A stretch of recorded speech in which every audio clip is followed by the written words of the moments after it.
The Army Painter is my favorite hobby company in the entire world. My desk is literally full of Army Painter products, and it takes me from being an average painter to putting above tabletop standard models out into the tournament scene.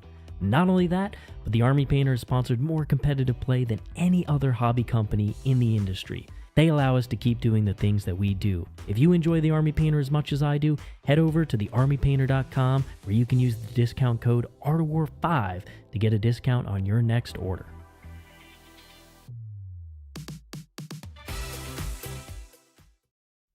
What's going on, everybody? Welcome back to another Art of War stream. We got a massively exciting one here today as we do the faction tier list for every army in the game, ranking them based on how we think they're going to be performing against other factions. I mean, this is the big one. We do this basically every couple months when the meta's shifted up, when the meta's changed up, and this is the fun one. This is where we rank all the armies in the game, where we think they are against one another, and how we think the meta is doing. And this is one of the biggest shakeups we've had yet, with every army in the game getting a new Grotmus detachment. There was a balanced status slate, new MFM.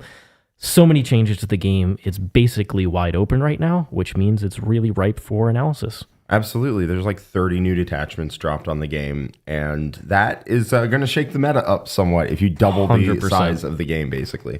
And it has. I mean, we'll see it almost immediately on this tier list. It has done massive shakeups to where a lot of armies are sitting. It has created some new armies even.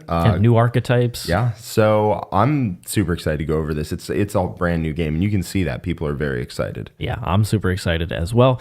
If you are joining us here, please do give us a like, subscribe to the channel, and tell your friends about us. All of that massively helps us grow. In addition, if you want to see us ranking all the Grotmus detachments specifically, not necessarily the army as a whole, check out last week's tier list where I believe it was you and Nick. Yep, just ranking how good the Grotmus detachments were. Absolutely. So that one kind of will help inform this overall faction tier list. In addition, if you want to see plenty more content, like content for every single faction in the game, like State of the Factions, talking about new list ideas, how the army is going to play in this new meta, what some weak matchups, strong matchups, all that stuff. If you want to see top tier games with the new detachments and new list ideas, check out the War Room at thewarroom.vhx.tv. There's a 3-day free trial, and in addition, you get to join our awesome international Discord community. Jack's in there. I'm in there. That's right. We're all in there. Angels recently. Posting list ideas, LVO hype. I know you're going LVO, Nick's going LVO. It's going to be exciting. Yep. In 2 days, I will be on a plane. And seeing a super chat here from one of my favorite people, Red Rum, reminds me that we will be covering super chats, all of them, at the end. So we can just get through the tier list, give concise, opinions on everything here, and really dive deep on these armies, and then afterwards give time to all of the super chats. Yeah, so if you do have questions for us, you do want us to answer particular things, feel free to super chat. We will just answer them at the end. So thank you so much for your support in advance. All right, Mr. Jack, let's go ahead and dive in here, starting with the first army. Let's just talk about our rankings here first before we dive into the armies. So we've divided it into 5 different tiers. The first one is top tier. This is effectively an army that it's something you're worried about. If you're playing in this meta, this is on your brain, you're thinking about it, you're probably going to maybe think about doing some small tweaks to your list to tailor for certain things these armies might be bringing, but they're the thing that you're afraid of at night. Yeah, these are the heavy hitters and, the top 3, 4, 5 armies or whatever in the game. And these are going to be the trend setters for the meta, basically. Absolutely. Then strong meta choice. This kind of set of armies is going to be armies that have play into everything in the game, even the stuff above them. It's a great army, has pretty much every tool you could ask for, or has something that's so good that it makes up for the weaknesses that they do have. Absolutely. Then there's solid 40k. Solid 40k is exactly what it sounds. It just plays a good game of 40k. It can still beat top tier armies, but you're going to have to play a good game of 40k to do so, as you probably have to do with most armies. But it is just a solid army, nothing too crazy, nothing too weak, but just good. Just good. If you find ways to outplay your opponent, pull the wool over their eyes with some great moves, you're going to win the game. Underpowered is armies that are kind of lacking something. There's, whether it's particular types of data sheets or rules that they're lacking. Maybe there's a couple armies above them that are hard counters or make it really difficult for them to thrive in this environment. So there's just something missing there. Doesn't mean they can't win games.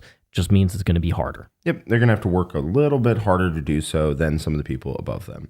And then there's why make your life so difficult. These armies can win, but any army can win. Any army can win. We are past the point in the meta where you can't win. There's certain things you just can't win with. Yes, but it prompts the question: why are you making your life so difficult? Somebody's got they just want extra gray hairs. That's all it is. All right, so let's go ahead and start with the first army here, which is going to be Adeptus Custodes, an army near and dear to your heart. Absolutely. So Adeptus Custodes won the World Championships, obviously, with the under Folger piles with the triple Warden, double Caladius, and Draxus guard build that I've been playing for like a year at this point. So I know that list inside and out, and it is very good. In fact, I think it's even the best way to play the army still with Solar Spearhead coming out. Solar Spearhead is very good, gives a lot of really good rules to some of the worst data sheets in the game. And it did make those data sheets playable. In fact, it made them actually quite good. So I think both versions of Custodes are strong meta choice, whether you want to run Solar Spearhead, like Folger's list basically is triple Telemon, triple Venerable Dreadnought, 4 Wardens with a Blade Champ with the enhancement, and 2 Caladius. That list is very solid. Or you can run 3x5 Wardens with some amount of Blade Champs or Valyrian or whatever, some amount of Guard with Draxus, which is very strong, and 2 Caladius. As I said, I've been playing that list for like a year. I think it's still underrated, even now somehow, even though it won the World Champs like a couple months back. I think that one's probably a little stronger, and I think that those two archetypes put the army into, I would say, strong meta choice. I don't know how you feel about it. I'm 100% on the same boat with Custodes. I think they have some very good options. You know, nobody expected Folger really to take Custodes up to the top. There weren't many other Custodes up there. I thought about taking Custodes myself. You I did. should You have. talked about it. He told me to, and I didn't. I didn't do it. It's got tools to win, but they're not easy to fully utilize. There can be difficult matchups. You are sometimes very susceptible to the old 4-up invuln swinging wildly, which can happen. So I think overall it is. I don't think Custodes are going to be dominant as they have been in other metas, but I believe they will be very strong, and you'll often see them towards the top of the meta. Yeah. The Custodes Dreadnought list has some weaknesses, and one of the big ones is that it struggles to output consistent damage. The Telemons, for example, their gun's like 12 shots at 6/1/1 dev. Okay, that's going to sprinkle some damage on your opponent. It's going to salt bathe them with damage, but it's not going to like kill them fast. You have 2 Caladius. Those are amazing. I'm not saying anything bad about my boys, the Caladius. But then you have like a couple multi-meltas on the Venerables and you're done, right? Sometimes you have real ones to hit. Occasionally you have real ones to wound. That's not a lot of damage, right? What it is a very good objective control army, and it's quite tough if you have to deal with it all at once, which is very good. And it is also lightning fast for a bunch of walkers. But in terms of damage, not the highest.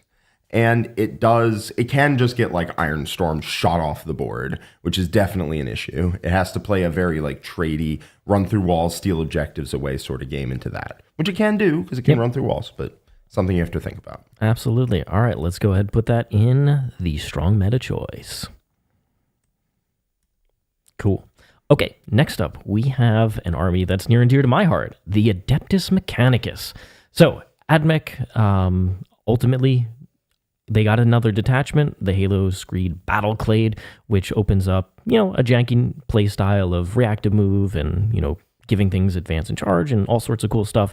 Ultimately, I still think Skitarii Hunter cohort is the strongest option for AdMech, because ultimately what AdMech does best is it throws a lot of relatively annoying to kill, relatively durable bodies out onto the table, move blocking you, contesting objectives, and making it so every time your opponent wants to get rid of these, they're overcommitting things. And if you're able to use Scorpius tanks and Dune Rider packages and whatnot to pick up those resources in return, eventually your opponent has just traded down throughout the first early game and you kind of win the late game. Or you just get enough of a score lead and move block them that it doesn't really matter. There's also a lot of armies that just can't really deal with what AdMech is putting on the table. There's a ton of stealth with invulns and bodies and OC reduction and movement and feel no pain and lone op 18 strat, and you can just make it so your opponent shoots you 5 turns and you still have half your army left.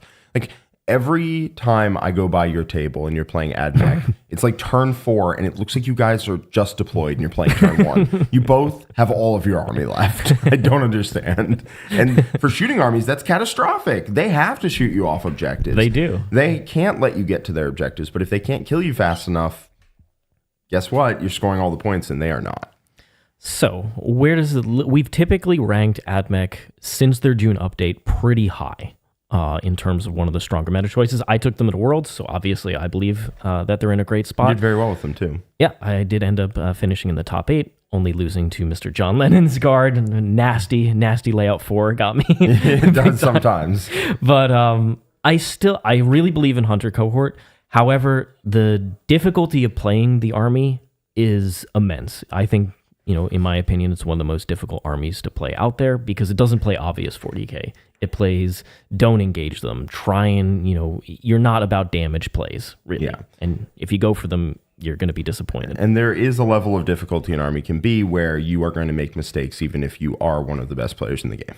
And that just is how it is, and that's okay. It's fine. 100%. I make mistakes every game, and usually they're small ones, but I could always do something better. Yep.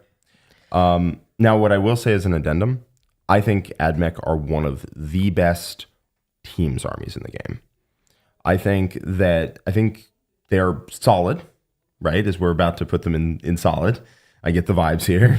But I think they are one of the top tier teams armies because they absolutely shut down first defending shooting armies, and that is a vital thing that you can do. We went to DreamHack as Art of War, and our opponents, they're going to play on some Dawn of War layout, and it's going to be super annoying. So they're putting down Tau and Guard and all sorts of crazy armies.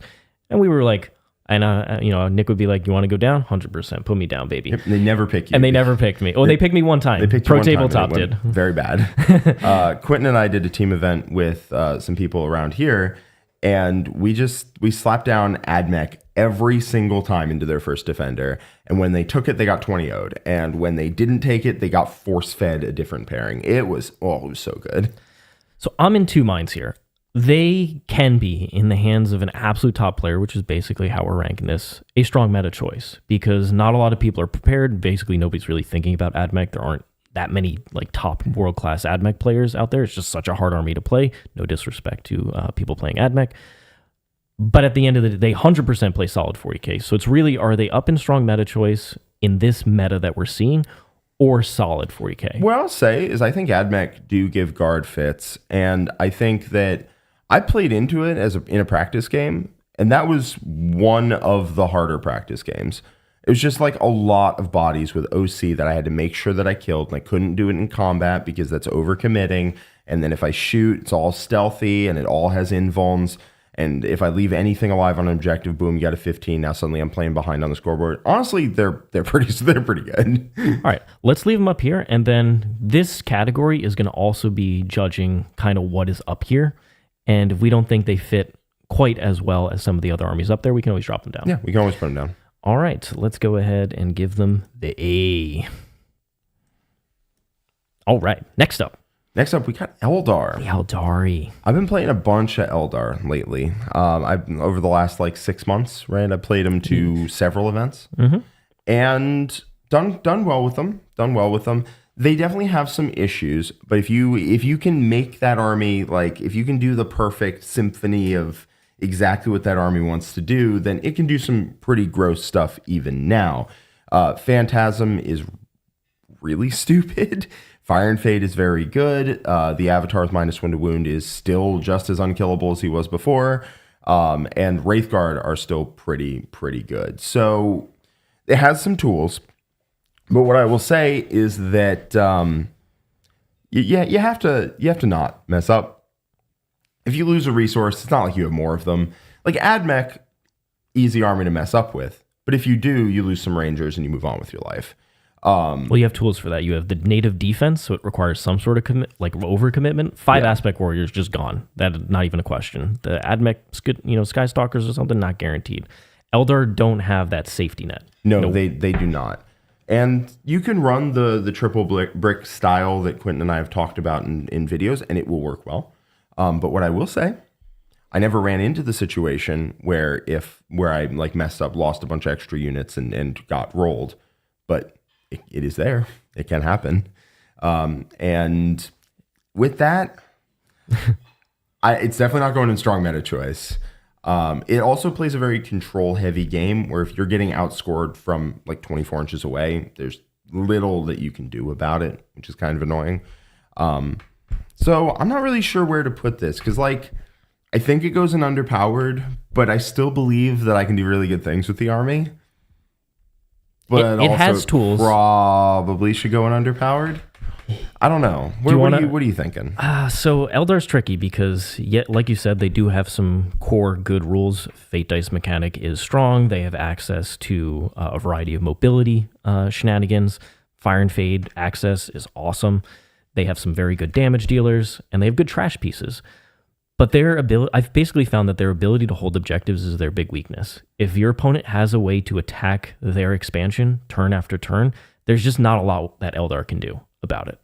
And yeah, I found you have to be like a real idiot with your with your lone ops. Like they have to go out onto objectives right in your opponent's face and just be like, what are you going to do about it? Or you move it within range, I'm going to phantasm out of range, or I'm going to res on the objective or something. Or they don't commit enough, you phantasm onto the objective that they didn't commit to. So it's a lot of your opponent, has a lot of decisions to make and they fail, they miss one of them, one of the important ones. But on the other hand, like the last tournament that Quentin and I went to with this army, we lost one game combined between the two of us and it was us playing each other. It can do good things, but there is no safety net. Do you want to drop them in solid 40k? We can always drop them to underpowered if we look at the other armies in solid 40k and say, yeah, Eldar's maybe lacking one extra tool here or two. I think we're going to put him in. I think I'm going to put it in underpowered, but with the caveat that you have a deep passion for Aeldari. That I really like that list, and I'm just going to post the "Nah, I'd win" GIF about anything with that army. All right. Sorry, Aeldari. No, I'd do it. No, I'm built different though, Chief. Let's go. All right. Next up is the Astra Militarum, and their codex is coming out this month. And if you haven't checked it out, we did a full review of the codex, including their brand new codex points in the MFM that will be released alongside the box set, and their codex FAQ. So if you're crying about Scions losing Deep Strike, don't worry. Go and watch our review, not the other ones out there, because we have the codex FAQ and they have Deep Strike. Yes. So with that being said, Guard have for a while been one of the strongest armies in the game. They have an obscene amount of undercosted units. It's crazy how cheap their resources are. Crazy. Yeah, the army is incredible. I don't know what else to say about it, right? They have cheap units that have high OC. They have incredibly high damage. They don't have melee, but you don't need melee in 40k. If you have you don't need to have the other phase. There's gonna be melee armies that are very good, and in the past there have been melee armies that are very good and can be even S tier without shooting. And same thing with shooting without combat. You don't need that dimension, but you do need to be able to play the game well, and they do. Right? They have high OC units. They have deep strikers. They have consistent threats. They have utility. It's pretty nuts, man. It's a lot of damage, and it's my least favorite thing whenever we get a guard codex or guard anything or guard, I don't know. Whenever I see guard, okay, what happens is they make indirect too good. They just make indirect too good every single time. How are we doing this again? Why am I getting tabled from across the board? So, with that being said, that keeps Eldar, by the way, down. It's 9 mortars. It's going to keep several factions down. So let's break this down. First of all, the new codex has some solid detachments. The index detachment is basically a bit worse. The stratagems are a bit worse. The enhancements are a bit worse. But overall, it's roughly the same thing. It still does a good amount of damage, and you're really relying on data sheets rather than the rules with that one. However, in Grotmas, they got a detachment called the Bridgehead Strike. And in that, it buffs Scion units. And guess what? Scions have been one of the strongest data sheets that Guard have access to. Amazingly powerful deep strike unit.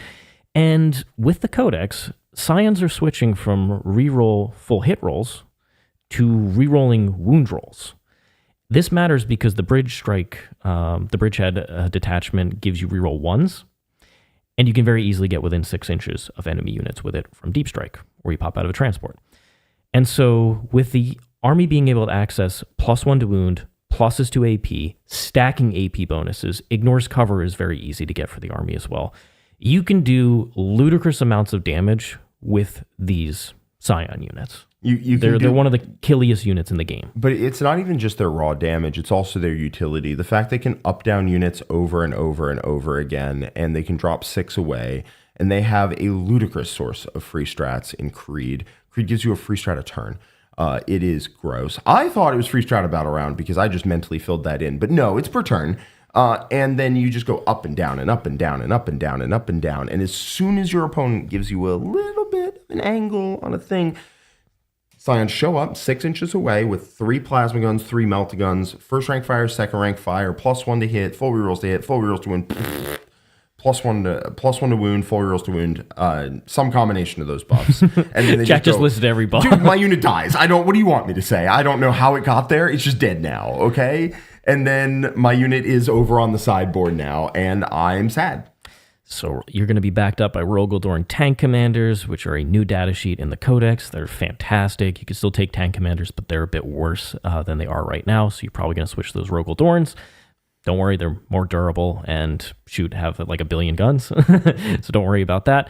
In addition, you have N amount of indirect fire. And this is an indirect fire that's going to table Terminators across the board or your vehicles. However, anything cheap that wants to stand on objectives and stop them from contesting them with OC, it's dead. Don't worry about it. Screen them? You're not doing that. You want to screen your backfield with Vespid or whatnot? Nope, you're not doing that unless they're blown up. And on top of that, there is several more new indirect or updated data sheets with indirect fire in the Codex that will probably sneak in because just being able to interact with your opponent when they're behind walls and forcing them to come out into your Scion army, it's strong.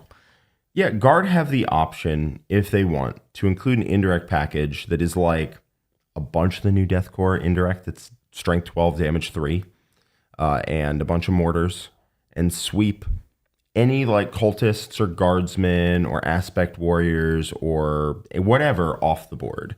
And then the strength 12, damage 3 guns can either start getting to work on heavy infantry or can combine and potentially crack a tank a turn and really put the pressure on you. And while that's happening, you have to worry about 15 little idiots dropping in 6 inches away and going and then blasting you off the board with Bridgehead, and it's gonna be it's not fun. It's not fun. Ooh, the mortars blow up my backfield, blow up my cheap units that are screening, and then the Scions come in and kill the real units that are there. It's a perfect symphony of damage and shenanigans, and this is one of the best armies in the game, and it will continue to be. I see there's a lot of positivity about the Guard Codex, but then I saw some negative comments like, hey, this is a bit worse. If you're not including the Bridgehead Strike Force, you still have amazing data sheets. Yes. It's still fine. So I think this is clear. One of the absolute best armies in the game. They just have so much stuff. It's meta defining. And then their stuff does a ton of damage, and it contests objectives really well, and it kills your stuff, and it just does all the things it needs to do. Awesome. Next up, we are going to have the Black Templars. Yeah. So Black Templars used to be the best variety of Marines, for sure. They had a period in the sun where they were the best kind of Marines. That is no longer the case. They've taken several nerfs, but they've taken several arrows to the knee. Yeah, they're sprouting a couple arrows in their knee right now. But what I will say is they're still Marines, and Marines got a pretty substantial buff. This is going to be a bit of a theme, but I think, personally, myself, I think that the +1 to wound off of Oath is overrated. It is good. It's good. +1 to wound on any target you want alongside full reroll state is great. But killing the Oath target, not something Marines had a problem with. It's good to have. If you are almost at the point where you have no chapter-specific units, why not just go all the way and get +1 to wound Oath? But if you're going to build into it specifically, I think it's probably not worth it myself. Which means that I think that the take that Black Templars are not good because they get a lot of their power from their faction-specific units, I don't particularly rate that. I think that the Black Templar-specific units are still quite good. Nobody, and I mean nobody, does combat the way Sword Brethren do combat. If you are hit by Sword Brethren, they will kill you, your mom, your kids, anyone you've ever met, anyone they've ever met. You're just dead now. Okay?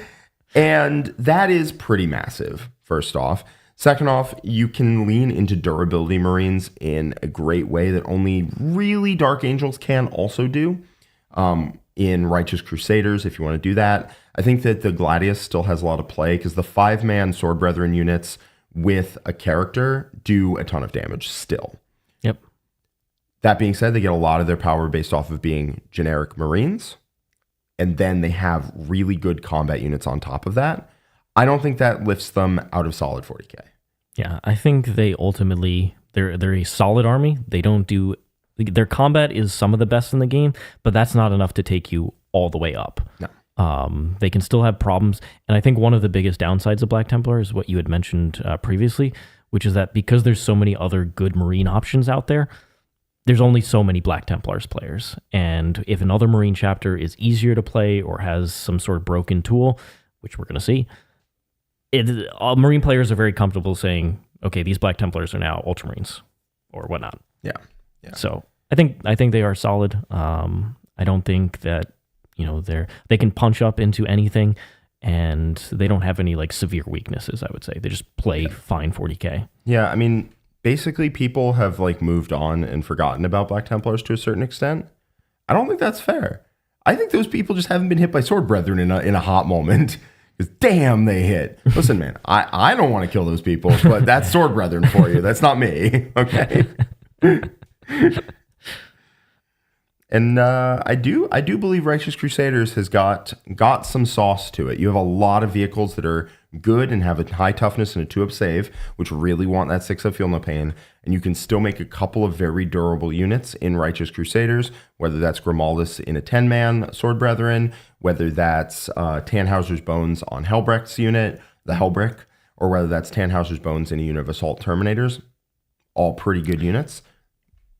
I think there's a lot there to work with. Speaking of an army with some sauce, we got the Blood Angels. Oh, man. You thought I was going off on Black Templars? You are dead wrong. Blood Angels. Oh, I've been all up and around the Blood Angels recently. So they got a new detachment. Their codex came out, and Liberator Assault Group is pretty good. It's pretty good. I didn't vibe with it as much. I'll just be honest with you. I didn't vibe with it as much. Other people did, and those people did well with it. That's totally sick. Liberator Assault Group is a good detachment. It buffs your strength, it buffs your number of attacks, and those are breakpoints that are really, really good on the charge. Your jump pack intercessors, for example, go from 4 attacks at strength 4 to 5 attacks at strength 6, and that is pretty nasty. And then you have access to advance and charge, access to lance lethal, quite solid. Then they came out with a detachment called Angelic Inheritors.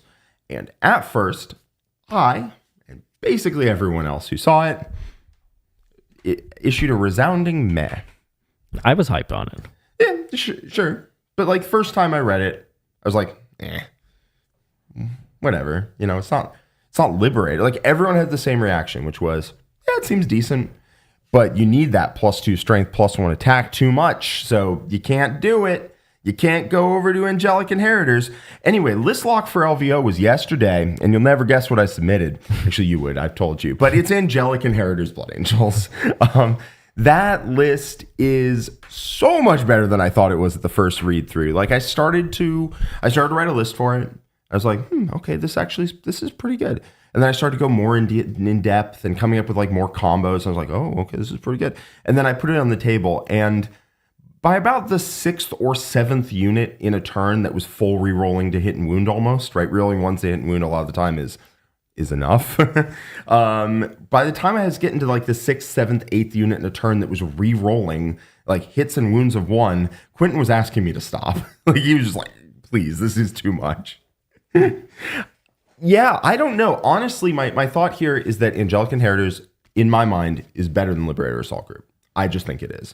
You get a ton of utility, and everything falls back, shoots, and charges because it's all the characters get that, and everything rerolls one's hit and wound. You don't pick reroll charges. You don't do that. That's pretty clearly the weakest of the 3. But you pick fallback, shoot, and charge on your whole army, and you get reroll one's hit and wound on your whole army.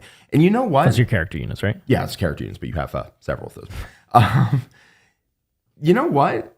Rerolling ones to hit and wound versus +2 strength, +1 attack, actually pretty close on the damage front. depending on which units you're taking. And you have like a ton of utility. Like the Sanguinor in Liberators, disappointing. I cut him. He's not that good. The Sanguinor in Angelic Inheritors messes people up, wrecks them horrifically.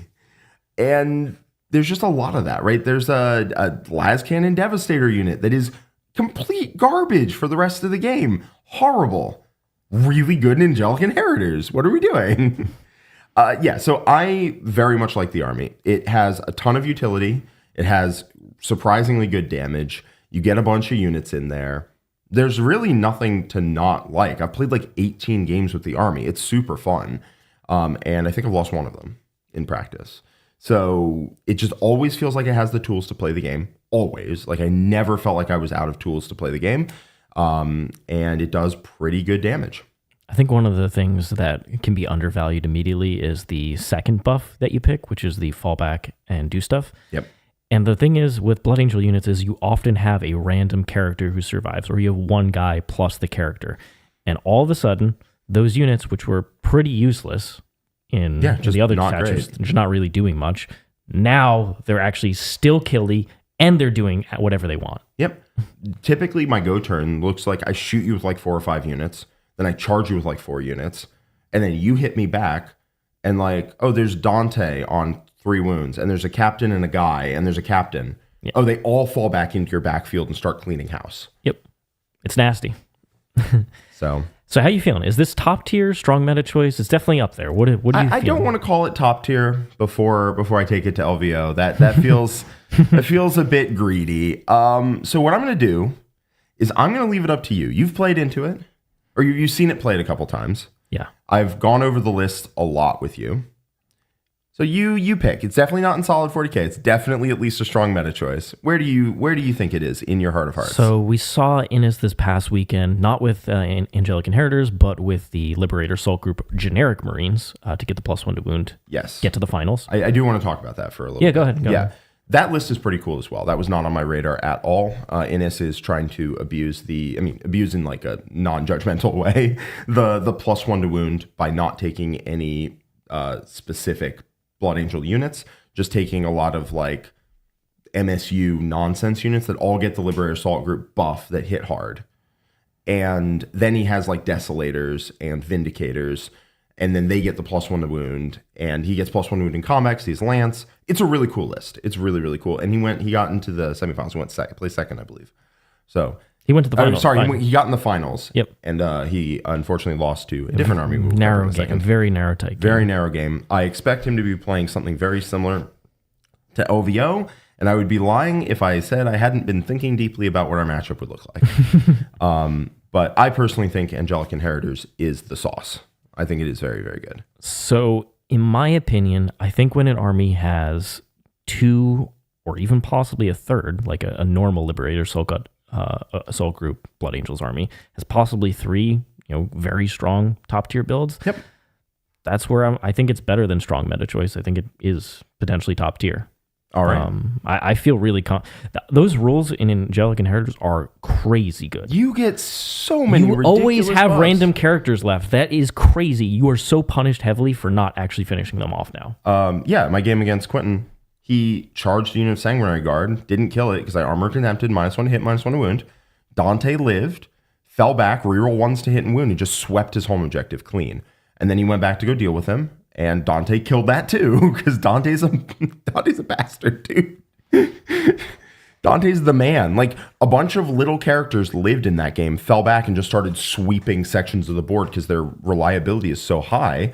And because you have rerolls across the board, basically, you can give the 1 or 2 units that don't come with rerolls natively Oath, and then they also have rerolls to go shoot something. We didn't even talk about some of the other tech choices that you have in your LVO list, but there's some really, really good stuff between enhancements and stratagems that open up new unit choices. So. The best unit in that army might legitimately be the Lone Op Lieutenant with the stand back up enhancement. I have played like 12 games with that dude, and nobody so far has found a good answer to him. Like, he just jams on the center. And if you walk on the objective, he goes behind a wall. If you stay 9 inches away and shoot him, he stands back up and I get a 15. And if you try to go for the charge, Then I have the Sanguinor, I have Dante Heroicing. That doesn't work out either. So, okay, cool. Boom. Sounds like top tier to me. Lieutenant's bananas, dude. It really is. All right, so that's the Blood Angels. If you do want to check out Jack's list, it is in our Discord. Get in that Blood Angels channel and check it out. But he's also doing group coaching after LVO, so all those games that he's going to play there will also inform how he's going to teach you how to play this Blood Angels list. I wonder where I'll have to get the next one. Is the next one going to be a tramp stamp? Am I getting an up arrow on my right shoulder? Like, what are we doing? Yeah, you're going to have the Assault Intercessor. Nice. All right, so next one is Chaos Knights here. So Chaos Knights got a new detachment, so now they have 2, even though they're an index. And with that, they can ally in cultists and certain types of chaos units to buff up their Chaos Knights. And we put this on stream in the Worms, so there definitely is a game if you want to watch that one. But effectively, it still boils down to is War Dogs, mostly Brigands, and the Carnivores do the heavy lifting for your army. Yes. And you're trying to run as many of them as possible. You're trying to get a lot of high OC on objectives, be durable and annoying to kill. And effectively, you get a big primary lead, you kill enough of your opponent, you deny them some points, and you ultimately win a game that way. Yeah. And so that, even though the Cultist detachment has more cheap stuff than you normally run in Chaos Knights, you have to effectively, you're destroying some amount of them to try and buff up your Chaos Knights. Although you can play more defensive in the early game. Ultimately, I still think Chaos Knights are mostly a stat check in terms of putting a lot of 12 wound, T10, 3-up save, 5-up invuln Knights on the table. Yeah, it's like you take a Stalker as your Warlord, and then you take 6 Carnivores, 6 Brigands. It's solid. I think, for the most part, we see Chaos Knights perform like solidly in the meta. Usually they're around 50%. Usually, there's maybe like one Chaos Knight player who goes, potentially undefeated, but usually like a 4-1 at a 5-round GT, but they fall somewhere. There's some place where they fall, and usually it's once they hit one of the top meta contenders or a top tier army. They kind of just don't have the tools. They play in mostly one way. Yeah. And if your opponent has the high damage output that a lot of top armies do, you just can't stat check them. And so you play an awkward game where you just eventually lose too many resources. What I'll say is I think Chaos Knights actually have a weirdly good Marine matchup, just because Marines are really good at killing one thing, but that's not enough against Chaos Knights. And Chaos Knights are all very good at killing Marine bodies, and it usually takes like 1.5 to 2 Marine units to put down an Armiger, and that's not even reliable. And sometimes it takes more than that, especially if you're going after like 4 or 5 Armigers in a row or War Dogs in a row. Yep. You're going to whiff on some of those. That's how that works. And then a 3-wound Carnivore is going to just go and just start snapping like Vindicators in half and stuff like that.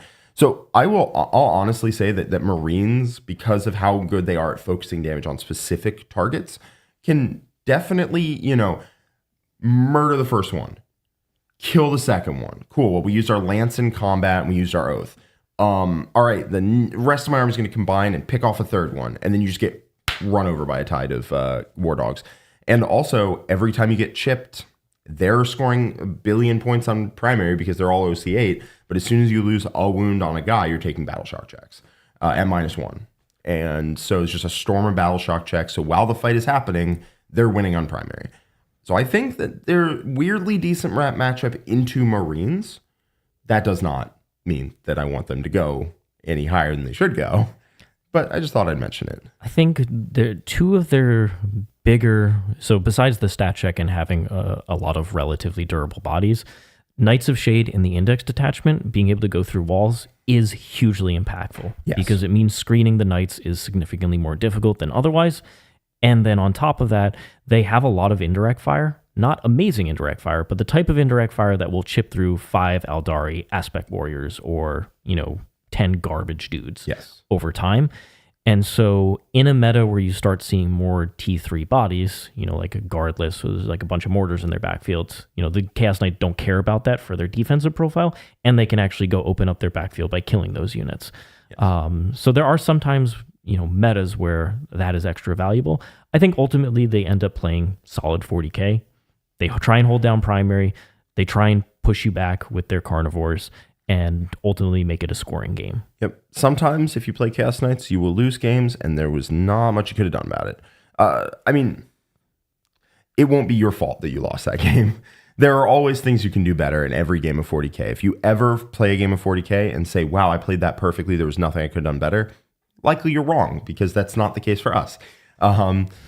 But there will be games that will feel a lot more out of your hands than with other armies, occasionally, right? Sometimes you just go second and you just get shot and you can't get to objectives because you just like move out and you lose like 6 in one turn. It's like, oh, oops. It can happen. It can happen. They Other can swing times, down and kill 3 and then they get clapped. You give them the sick business. So I think ultimately they're just a solid 40K army. I don't think there's too many special things about them, and I would really like to see some big knights whenever they get their codex, like really do things interesting, so it's not always War Dog spam. I also think that the army doesn't have as many like tip-top players playing Chaos Knights. I don't really know any. I'm sure I'm missing somebody. Jay from Mohawk Miniatures, he plays a lot of Chaos Knights. But like, there's somebody set up above that Innis could win an event with like string and a shoelace or whatever, and that's true. But he's not choosing to do that with Chaos Knights. If he were, you'd see Chaos Knights placing higher events, that sort of thing. Same thing with Innis or Nass or John. John. Anyone who routinely does well at events. If they were a Chaos Knight main, I think you'd see them higher up. That's fair. All right, we're going to go ahead and put them right in the middle. Next up, Chaos Space Marines, an army with a ton of detachments. They got all the most. Was it 8 in their codex? Yeah, it was 8. It was 8, and they got another one. And they have now Creations of Bile. They have largely been, I would say, they had a couple different builds. They had a very spammy Accursed Cultist build. What is that detachment called? Oh, geez, Chaos Cult. Chaos Cult. Yes, yeah, Chaos Cult. You. They had a Renegade Raiders. Kind of. I just play 40K and I do it pretty damn well.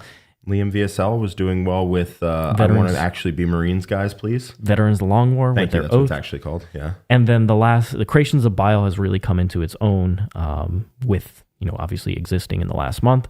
And it can play a very relatively durable stat check style with a lot of, possessed and chosen and all sorts of nonsense. Dude, possessed are a ridiculous data sheet if you start giving them buffs. They're 240 for 10, 24 points small for T6, 3 wounds, and a 5 up invuln. It's good. And they move 9 base. So if you start giving them any kind of buffs, right, +2 move, +1 strength, +1 toughness, +1 attack, right, weapon skill, ballistic skill's the loser, but you can reroll that if you have Fabius Bile, or you can just pick one that is good. Yeah, Creations of Bile is very, very strong. And then they have a selection of good rules.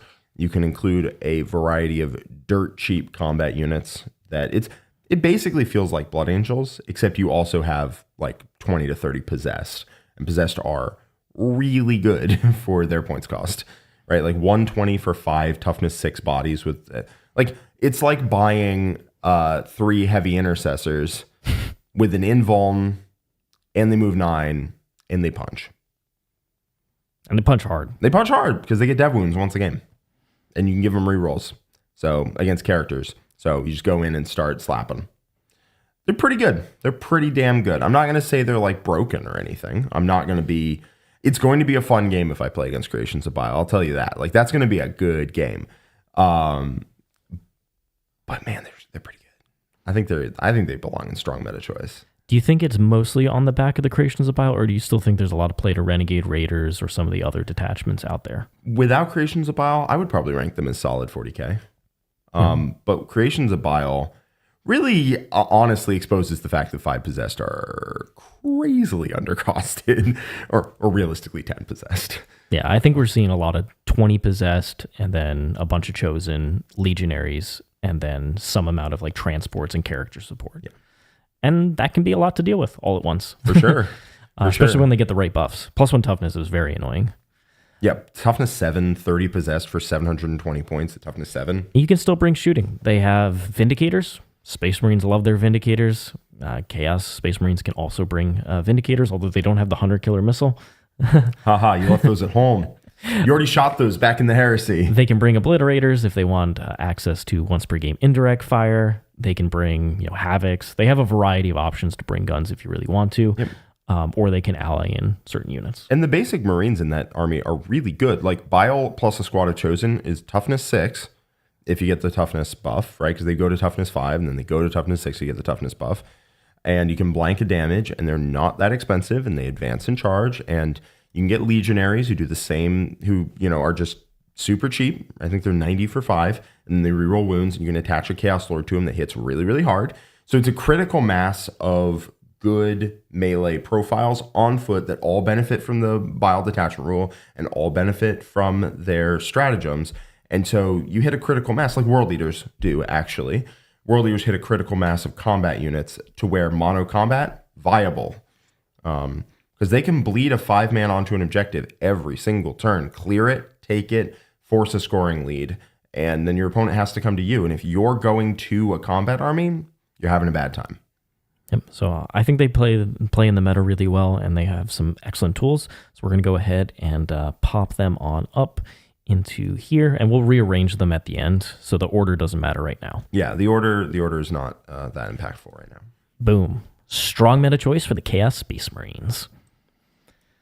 Next up, Dark Angels. So we got another Space Marine chapter here. Now, Dark Angels were the hotness before Grotmas for Space Marines. The hotness before Grotmas. The hotness before Grotmas, and with that, it was on the backs of Deathwing Knights being amazing, Inner Circle Companions being amazing. Azrael being a war crime with legs. Ludicrously cheap, extra CP, all that you could want. The Dark Angels can have a shootier version with a lot of vehicles and, what are they? Storm Speeders. Yeah, the Storm Speeders. Storm Speeders, Vindicators, Ballistas Dreadnoughts.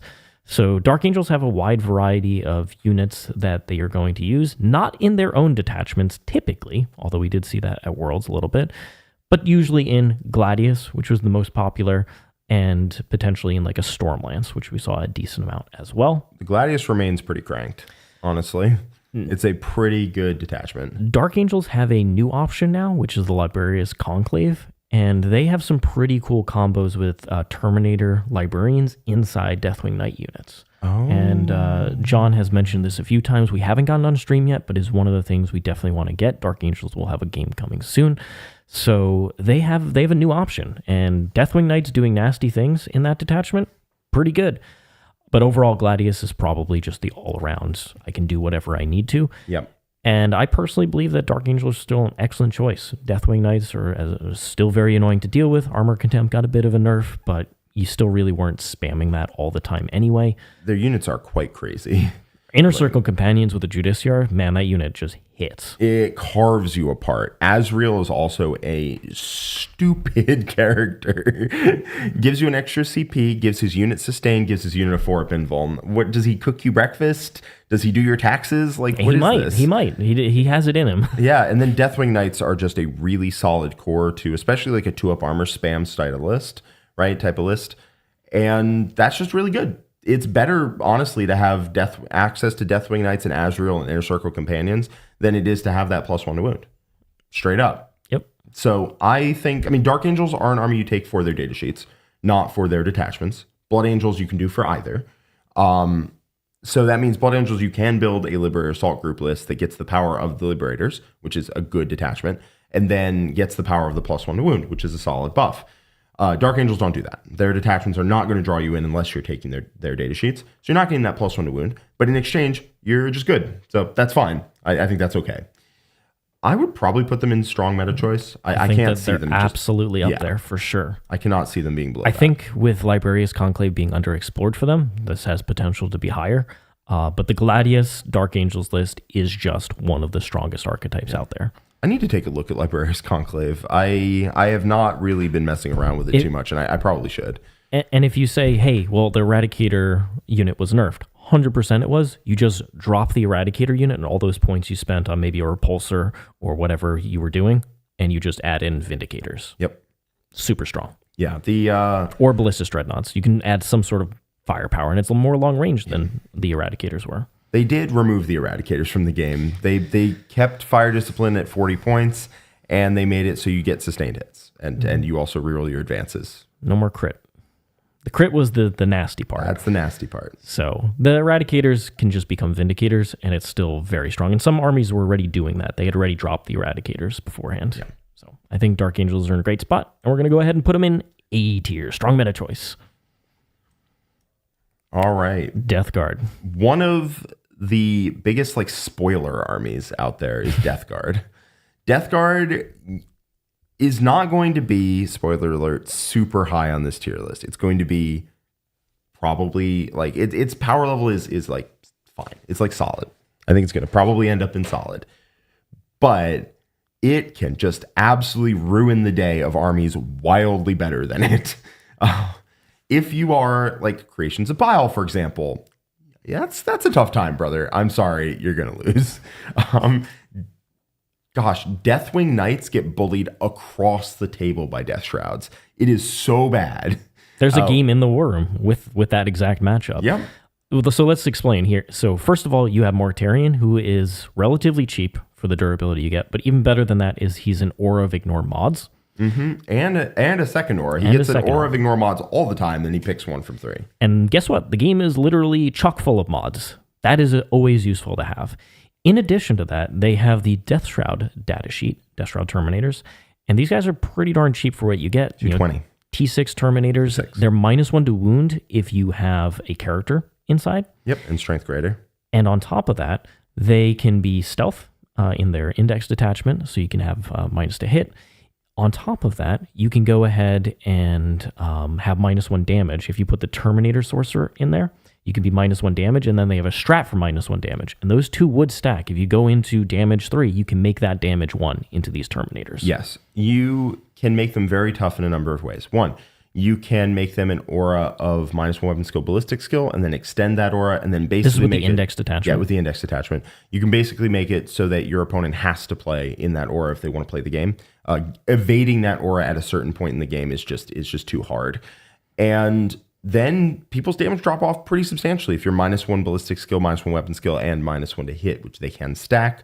Suddenly, you Marines go from hitting on 3s to hitting on 5s, right? Deathwing Knights go from hitting on 2s to hitting on 4s because they're -1 weapon skill and then -1 to hit, which do stack. That's pretty gnarly. Then they can, as you said, go minus damage, -1 if they have a Terminator Sorcerer, -2 if they spend a strat as well. And then they ignore mods their own darn self and they can carve right through you. That is really nasty. They also have the option to go -1 save to nearby units, and then their flamers will absolutely melt you if you are nearby. Yeah, all of a sudden, all those garbage low AP weapons are just ripping saves off people. It's so nasty. It is so nasty. And this army does not have a ton of tools to proactively be like the best army in the game. But I will tell you, when it gets the right matchup, it feels like the best army in the game. When it finds a melee matchup, it cannot lose. It is what it feels like. I'm sure there are ways. I've seen it happen. But like, man, if you match up into Custodes, if you match up into melee Blood Angels, if you match up into Creations of Bile or Deathwing Knight spam, you are going to rock them unless they play significantly better than you. And that has a lot of value. It's, again, one of the best teams armies, same as AdMech. But it is very slow. It's slow, and it doesn't have that many cheap resources if you go for the stat check style. Yes. And so it's very susceptible to your opponent saying, okay, you have a bunch of durable units, fine. I'm going to kill all the other stuff and make it so you really struggle on the mission and being in spaces on the board. Once Death Guards start collapsing, they don't stop collapsing. They're too slow for one unit to cover a flank that is going poorly. Yeah. So if something goes poorly, it tends to cascade and it tends to go bad over on the left flank, which means that then they can dedicate more resources to the center, which then starts to go bad. Like, they can't salvage a game state that has fallen out of their control. And it's pretty easy for a game state to fall out of their control. They move 4, right? 5 on Plague Marines. That being said, there's multiple viable builds. You can go Plague Marine heavy, pretty damn solid. You can go Terminator heavy, pretty damn solid. You can include Morty. You can not include Morty. All these are options. They all do quite well. There's also a vehicle spam list, which is just tons of holes. Yeah. So there's a lot of different ways you can approach that problem, but I will say it's not a very dynamic army. It is, again, one of the best teams armies because you just find it that matchup and it's a weapon. I'd probably say it belongs in solid 40K. Yeah, I would agree with that. If there was a category called strong counter meta choice, these bad boys would be up there. So I think, yeah, putting them roughly in that area for now, and we'll, like I said, we'll rearrange these in a little bit. but they're going to go in solid 40k. Next up, the Deathwatch. Whew. I've not. They're back. They're back as an army. Many people talking about this army, and I think that is a crying shame. So this army's back, and it was gone for a bit, and Games Workshop removed their index. They were not playable except as like 3 data sheets in the Imperial Agents book. Obviously, Deathwatch fans, and including us, were upset about that. They changed it. They are now back as a full index. They have their own unique data sheets. They have their stratagems, the Black Spear detachment. And while it is similar to the previous one, it is better in several ways, or different in several ways. And then some of the new data sheets are fantastic. So what does this army do? First of all, you can teleport your kill teams. Teleporting Marines, very good, especially because you're going to rapid ingress some amount of stuff. Do they shoot hard, though, Siegs? They shoot ludicrously hard. They have a variety of buffs that are very good for shooting. They have +1 AP access with a stratagem. They can do ignores cover. They can stack various bonuses from storm speeders as well on enemy units to get buffs. So it's a great shooting army. The biggest beneficiary, I would say, is the new Terminator unit for them. It's 5 Terminators. You can put 2 shield Terminators in there with 4 wounds and their normal saves. But on top of that, you can do 3 Cyclone missile launcher guys. And a unit with 3 Cyclone missile launchers with the buffs that you can put on kill teams, and you take 3 of these things shoot crazy. And then they're very durable to interact with in return. They're also good for making charge moves, get on objectives at the same time. They're a lot of everything. They have Indominator kill teams where you can have Strength 11 Melta on the Eradicator bodies inside. You can also get access to a new Plasma unit. So you have Inceptors plus Jump Pack Intercessors. It's a really good unit as well. And then one of the biggest strengths of Deathwatch, and one of the reasons we're going to rank them pretty highly here, is that they have a Watchmaster who allows them to advance and fall back and do action. Basically, you can do whatever. It's like Calgar. Yeah. Advance, fall back, shoot, and charge. You put him in a normal kill team, and this guy is amazing because he gives you a free strat. But, Jack, his rule is worded different than a Space Marine captain, which right. There's a variety of captains that you can take for the different kill teams, and so you can free strat 2 things a turn or a battle round. Excuse me. Yeah. And that is a lot. They have amazing stratagems, so you always have enough CP. Also great enhancements. I felt like double oath once per game.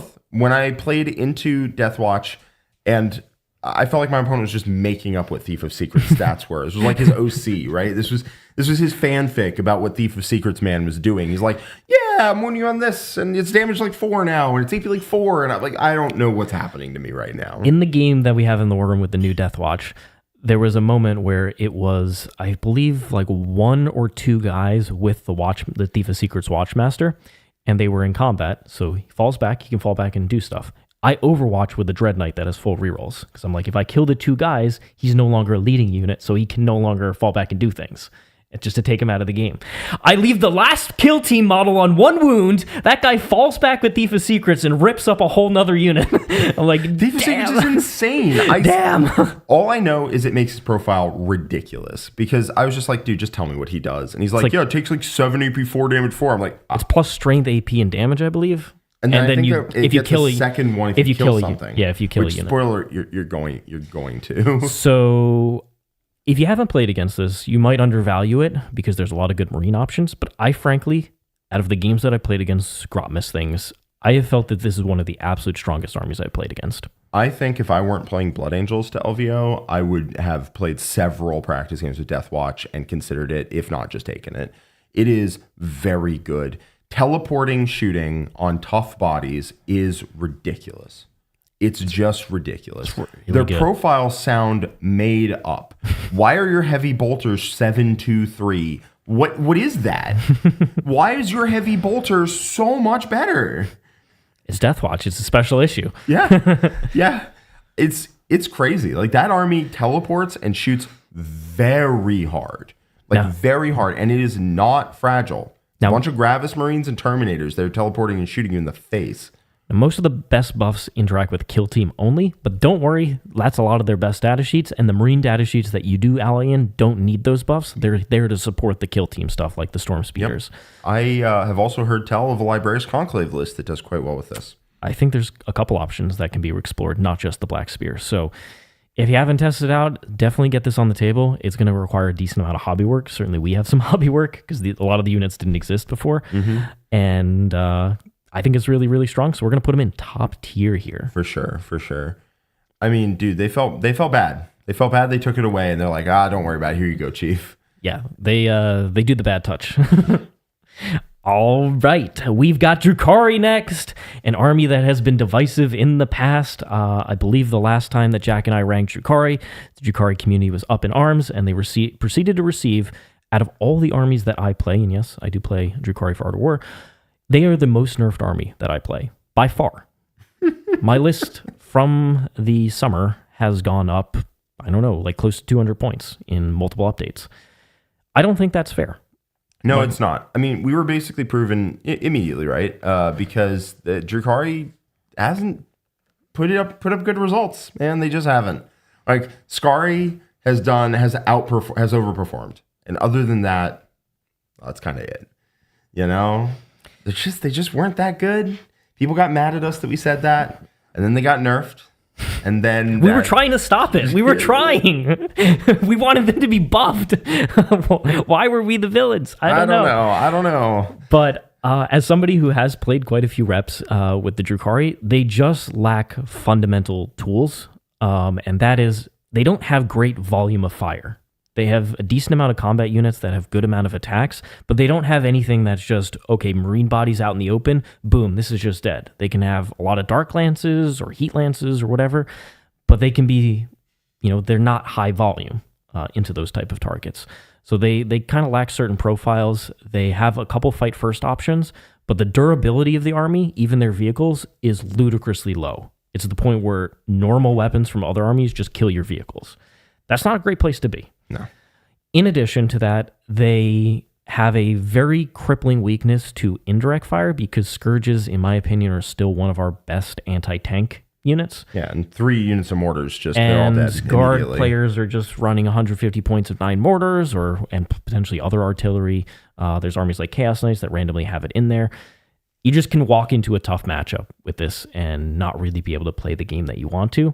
And it's not the end of the world. You can still play into a lot of matchups. It's hard. You are always playing, having to make better moves constantly, better moves and more often than your opponent. Yeah, for sure. I will say that sometimes if you get the right stars aligning, the right matchup aligning, the right board position aligning, they feel quite strong. But that just happens 1 in every 10 games. Yeah, it'll happen every game against Nyx Demons, but like outside of that. Yeah, well, my Demons. My Demons like no play there. It sucked. So there are wins with Drukhari, but it is tough. Every time I play it, I'm just like, oh man, I have to play this turn perfectly to really keep this game even. That's the pressure I feel playing the army, unlike some of the other ones that I play. So I personally think that they're underpowered. I definitely think that Sky Splinter, the Incubi units were hit way too hard. I don't think the Court of the Archon really needs to be, almost 300 points together. And I really think that their vehicles are pretty subpar overall. I would agree. I think underpowered. They're definitely worse than Eldar. I will say that. Yeah.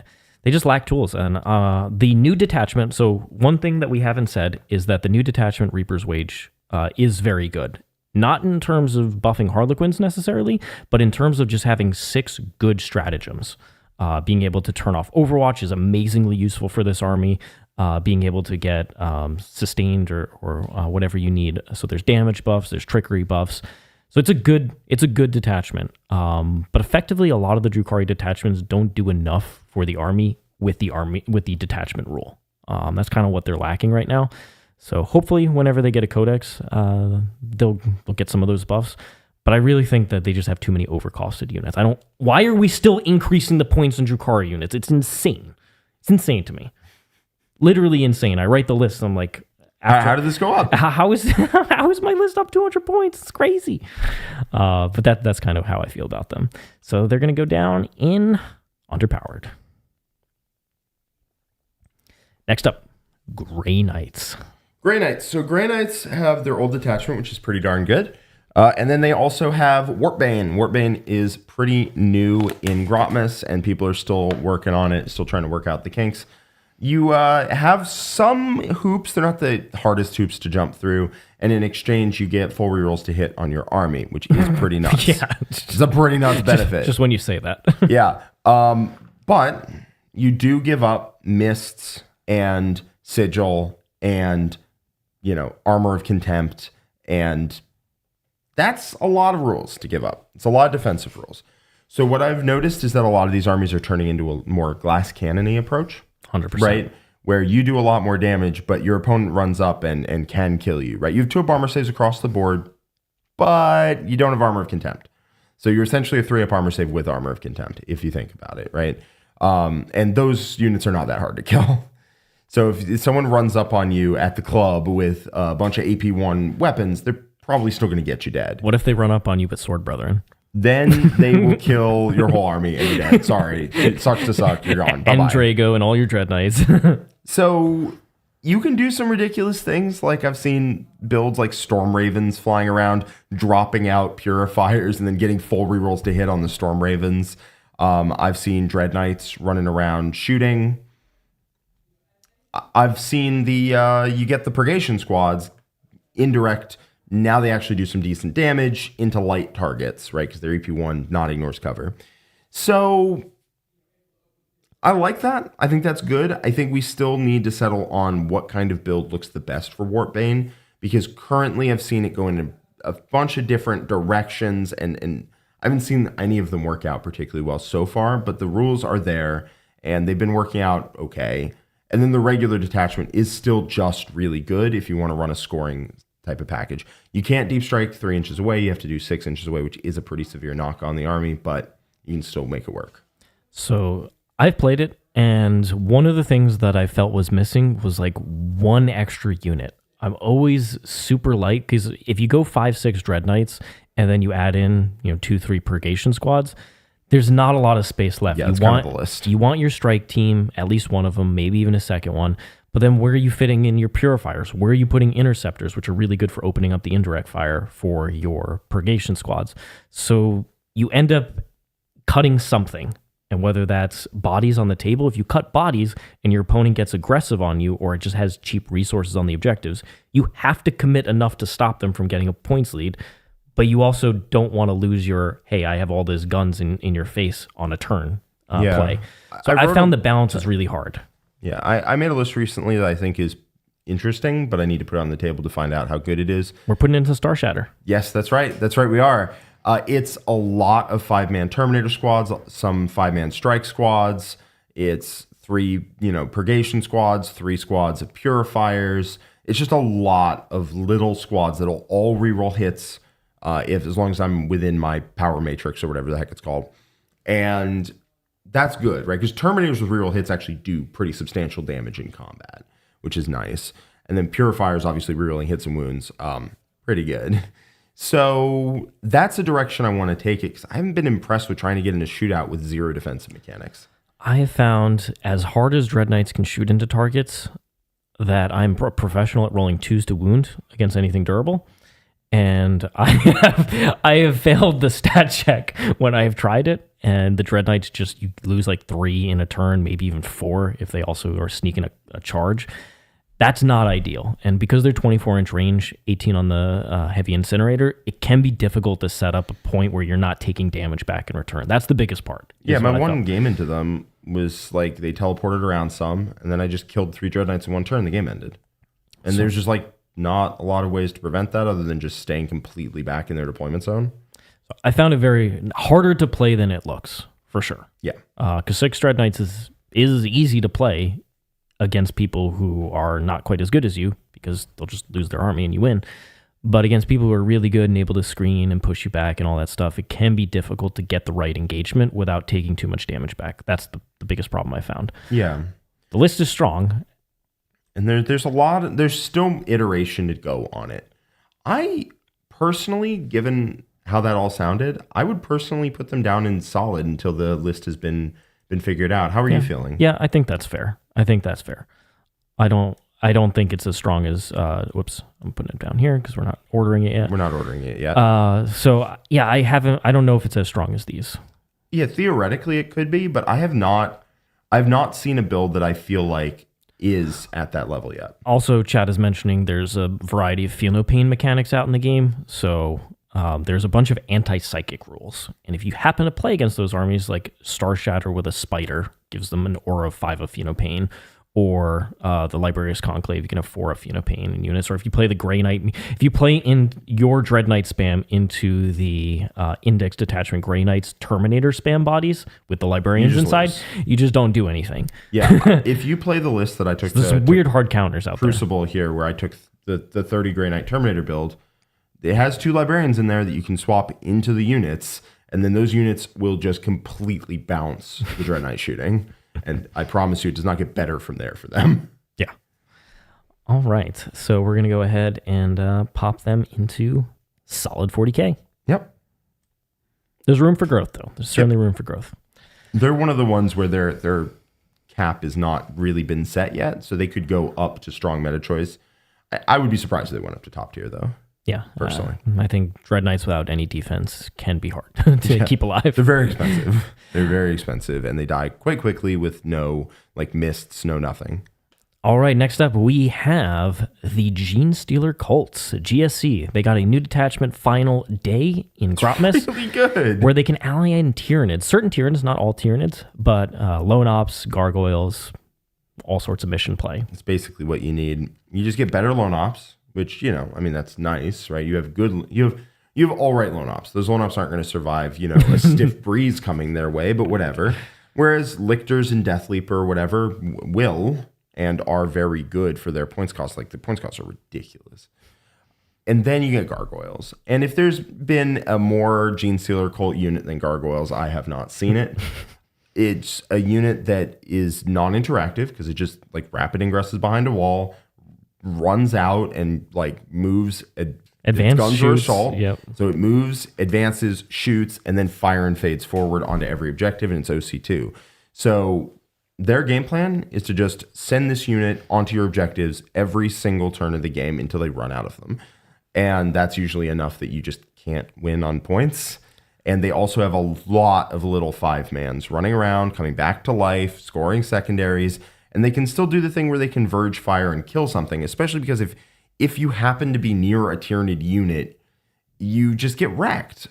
The Tyranid unit that's running out to steal all your objectives just has to get within 6 here and 6 here, and suddenly they're +1 weapon skill, ballistic skill, access to full rerolls to wound. If you kill Death Leaper or the Parasite of Mortrex, suddenly his whole army is +1 to hit and wound against you. What is that? It's good. And then he had 10 resurgence points to get 5 extra units of Flamer Acolytes. That's 350 points just tacked onto the end of his army. Or, a 10-man squad of Metamorphs twice and a 5-man squad of Flamer Acolytes. Yeah, the thing about the Tyranid units is they give the GSC units space to breathe and also can improve their damage output. On top of that, GSC has some very good combat units. Patriarch inside a Pure Strain unit. You also have Aberrants, as well as Locust units in Metamorphs or something that can fight first. It's pretty nasty. The problem is, while the game is happening, you're losing into this army. While the game is happening, you're playing Final Day, you're losing because there's no shot that you are getting ahead on primary and secondary. Armies that don't have the fly keyword struggle enormously against Gargoyle move blocks.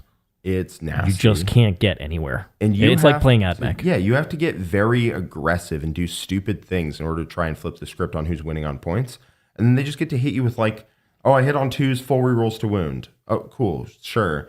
And then Ridge Runners get to light you up and give you +1 AP. So you're hitting with full rerolls to wound, +1 to hit, +1 AP combat, and you just get torn to shreds.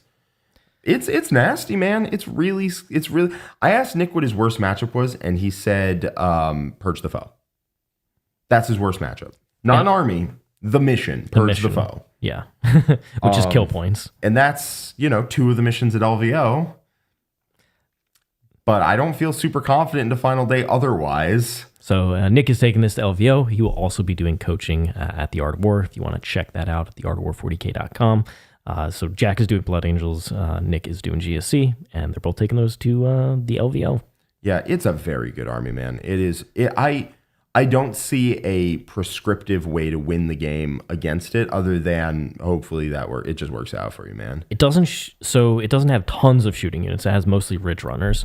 So it doesn't necessarily want to get into a protracted shootout with somebody, but it has such a good defensive presence and ability to screen that it can really stop you from ever getting in range of them. And Ridge Runners do pretty decent damage if they hit and wound, which sometimes they don't, but sometimes they also do. proc the +1 AP. Yeah, they do. Yeah, they do. And then you get hit with, well, they can also shoot you with like the mortar that gives ignores cover and +1 AP, or just find a line of sight if they want to take 6 laser cars, which is probably what I would do, honestly, just to take the most laser cars possible. And then the second one shoots you as AP4 ignores cover. And oops, you're dead. They don't need to win a shootout with you. What they need to do is they need to just kill your shooting, right? If you have Vindicators, but now you don't because they shot you first because you had to poke out to shoot at their million billion units, right? Then, oh, now sorry, you can't play the game properly, and you have to run into all of these +1 to wound or rerolls to wound, hand flamers that are now +1 AP, and you just get death by 1,000 cuts, and it's so obnoxious. So you leaning towards strong meta choice or top tier? My instinct says top tier. Where are you feeling on this? I think that's fair. I think it's an army that is very skill intensive, but when you pull it off, it can feel like your opponent just wasn't in the game. Yeah, they just weren't playing the game. Boom. It's going to be S tier. Yep. I want to just remind everyone that we will get to every single super chat here with no exceptions, but we're going to do it all at the end when we're done with all the armies, which will be sometime next year, probably. Thank you so much, everybody. All right, moving on to Imperial Agents. They got the single worst Grotmus detachment in the game. It is actively harmful to your army. Don't take it. The first detachment where you would choose to have a completely blank detachment overtaking it, because it uses its detachment rule and its enhancement to make your units worse. Sweet. Tight. So that detachment's garbage, and most of the detachments agents have access to are garbage. Now, I will say, Imperial's fleet, it's actually a pretty decent detachment. And if Agents of the Imperium had units past Guardsmen with funny guns, that army would be pretty good. Like, if it legitimately, the problem isn't that its units are bad. The problem is that its unit diversity is bad. It doesn't have Vindicators. It doesn't have, heavy infantry. It can't hold a point effectively. That's not to say that the Subductors are bad, because they're not. They're very good. It's not to say the Assassins are bad in that detachment. They're not. They're quite good. Breachers, Imperial Navy Breachers, also very good. But at a certain point, Guardsmen that punch up, it can only do so much. Only do so much. You need, like AdMech are really good, but you do need those Scorpius Disintegrators to give your army some teeth.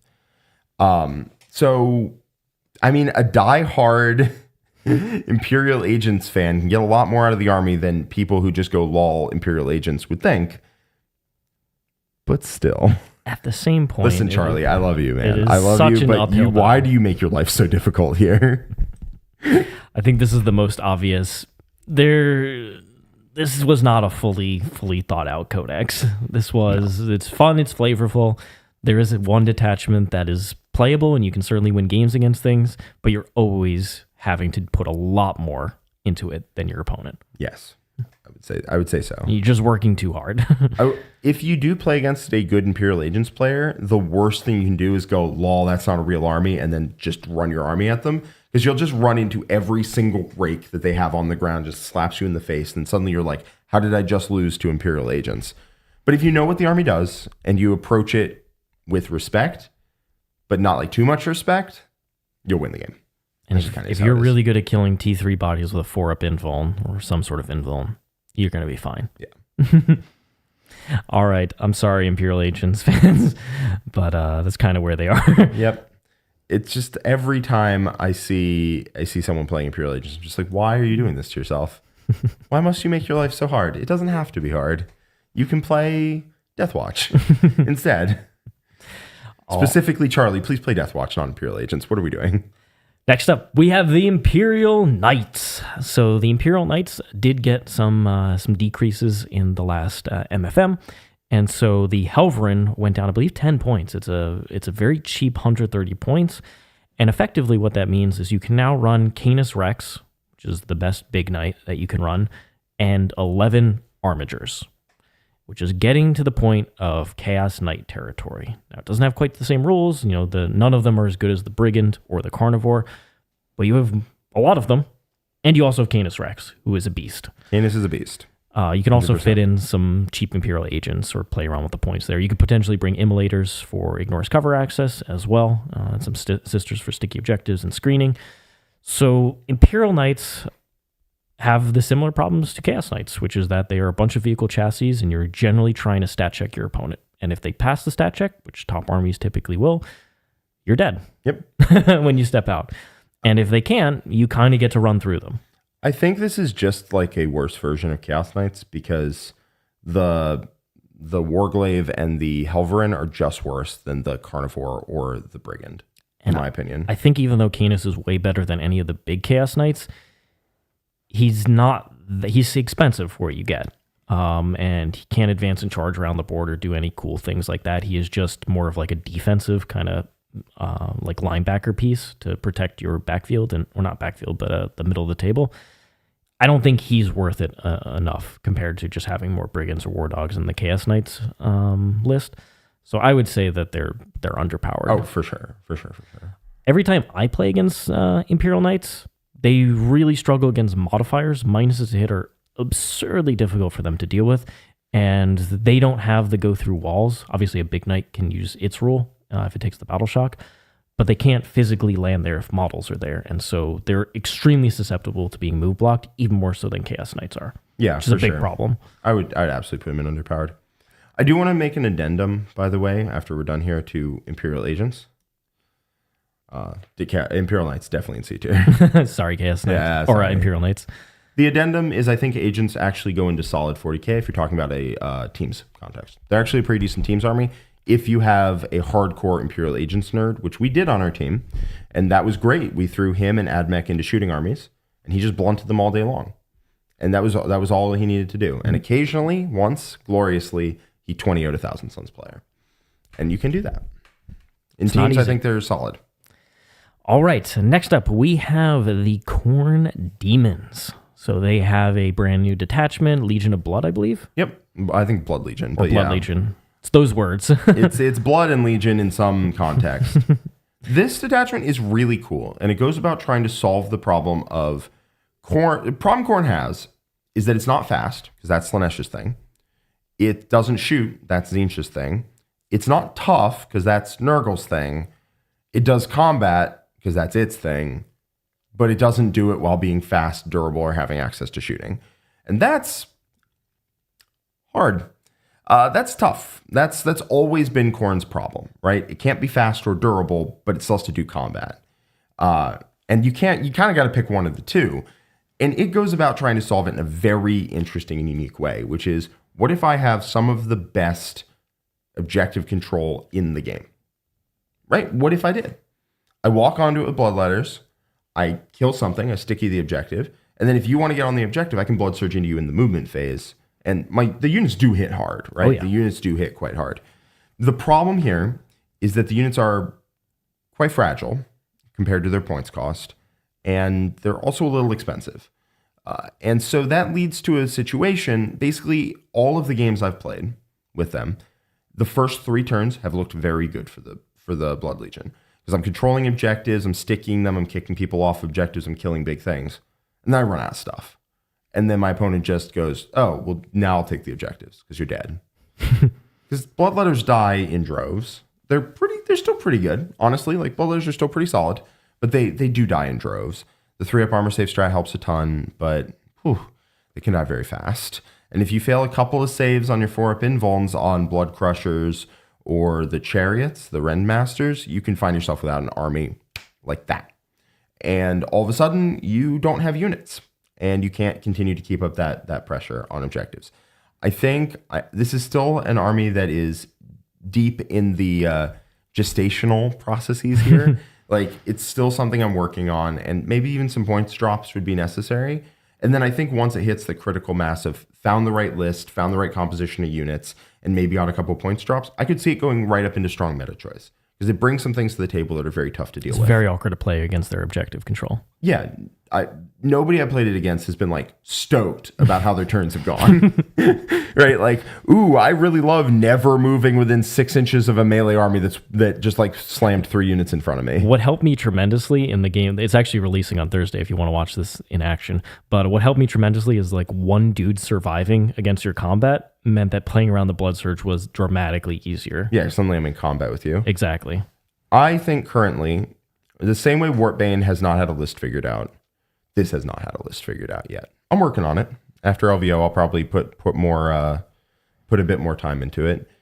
I think there is potential there in the rules. We might need some points drops. I might need to change my composition. I had Be'lakor in that game. He was dead useless. So get him out of there, get more units in. Yeah. Even so, I at this current point, I think the rules have promise. I think they can do some good things. I think I'd still probably put it in underpowered for right now. I 100% agree with that. They have a really interesting mechanic that's hard to play against, but as you said, their bigger issue is that they kind of just run out of stuff to do it with. And if your opponent is denied objectives early, but then just stands on them turns 4 and 5, all your good work was irrelevant. Yeah. I would say, I think that in like 3 months or something, maybe a balance slate happens and they get some points drops. Maybe some people figure it out and people really get into the pattern. I could see, as I said, I could see this being strong meta choice. They have the rules to be a strong army. I'll say that. They have advance and charge. They move through walls. They have defensive mechanics. They have the ability to blood surge if you get near them in combat. They can be very annoying to play against. They just need the right mix of stuff, and they need probably some points drops. And they'll be right up there with strong meta choice. Not currently, though, but, maybe in the future. Yeah, I could definitely see it. All right, next up, we have the Leagues of Votann. So Leagues of Votann have been a poster child of honest 40k this entire edition. They don't really advance and do things. They don't have tons of trickery. They have one reactive move now, thanks to Jaegers. But they're very low on the, I have cool tricks that my opponent is going to be really annoyed playing against. They're mostly stats. And stats are good. Having good stats is very strong. Having solid data sheets, which is what most of their army is very good. Now, they are, held back by the fact that they effectively still only have one detachment, because the new Grotmus detachment is just like playing old Index Votann, where you only started with one judgment token. That's just not enough. That is not enough when your army has to die to generate them for the most part. That's not good. So they're sticking with their Index detachment, and that is a solid detachment, is quite good. And we've seen it perform solidly throughout the meta in different regions of the world, especially in Germany, where Votann are one of the strongest armies, and consistently so. Just winning the German finals this past weekend. I watched the games. Tim did an amazing job playing some really great stuff.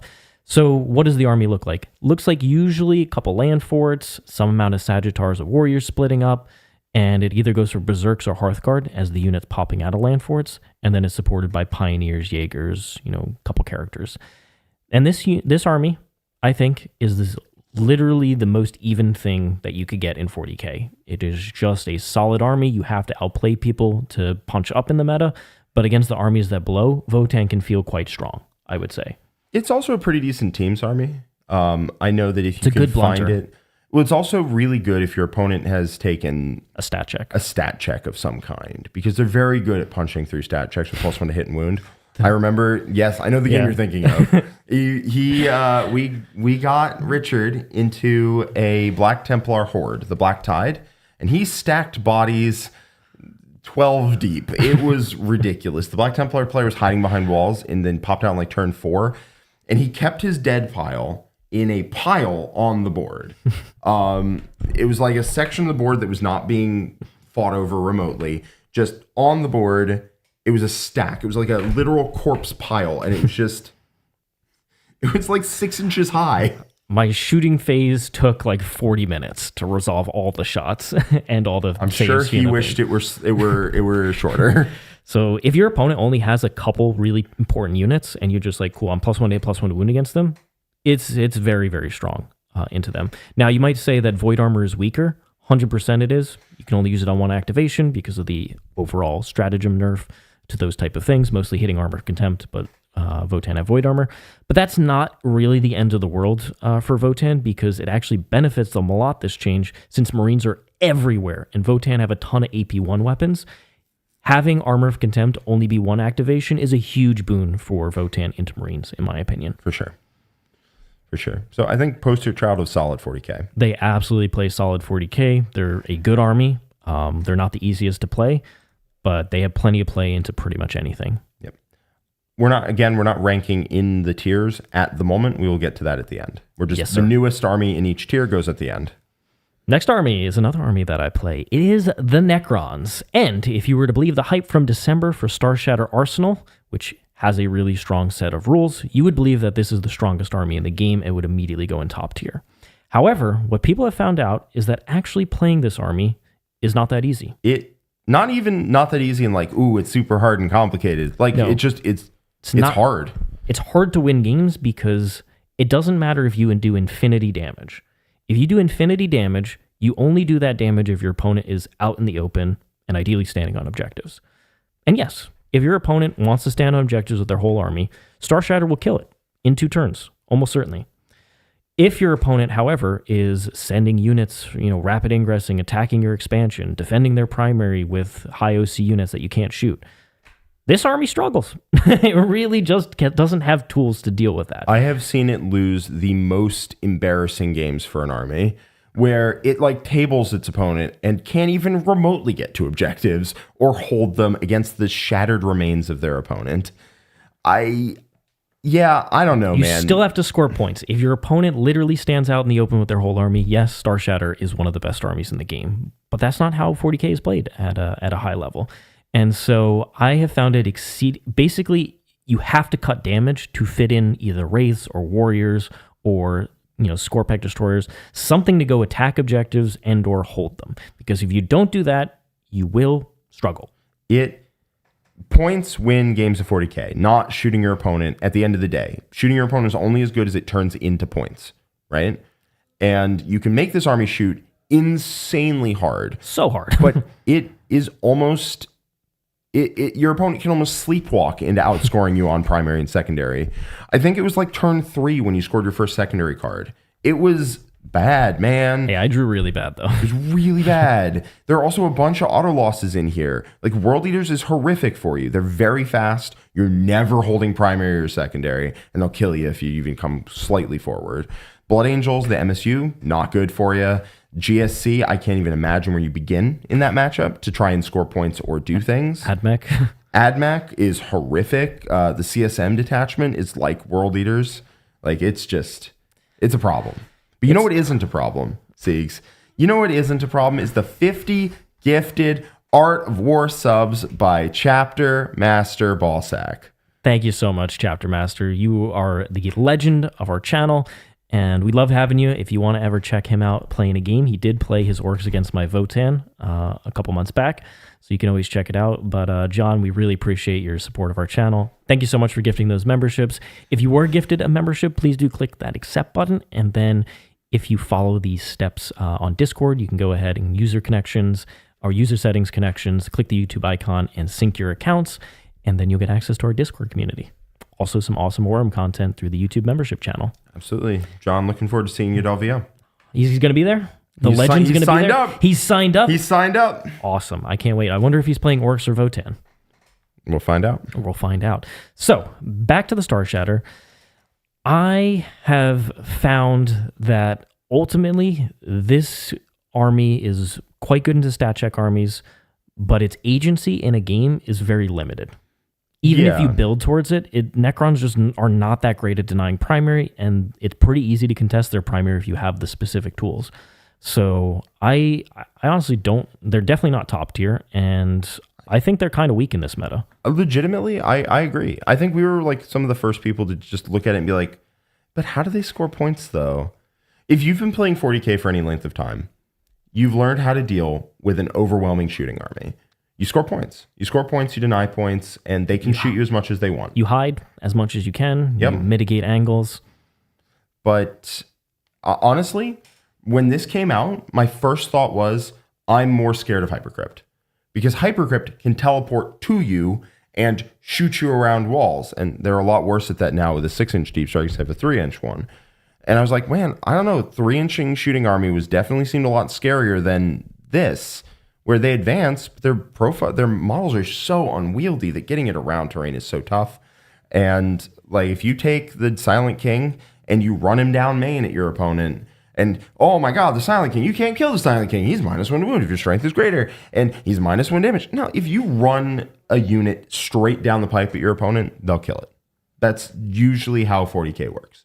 The amount of times you can just get away with sheer disrespecting your opponent, very rarely, into good armies. If you're playing into a bad army, by all means, slamming it. And I mean a bad, poorly constructed army. Even the bad armies on this chart will still just kill him if he runs down main. Some of them might struggle a little bit more than others, but they'll still kill him. And at the end of the day, that's probably pretty bad for you if that happens.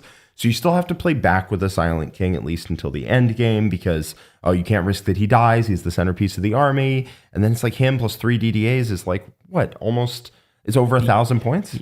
Easily. Yeah. Way over because you have to have the -1 damage character for the Silent King. So that package alone is already over 500 points. Yeah. And then you have very few points left that are generally fighting their fight alone because the DDAs are great. Like they send their guys forward and are like, all right, guys, you get in a fight, and they get in a fight, and then occasionally the DDAs like, shoot something horrifically to death.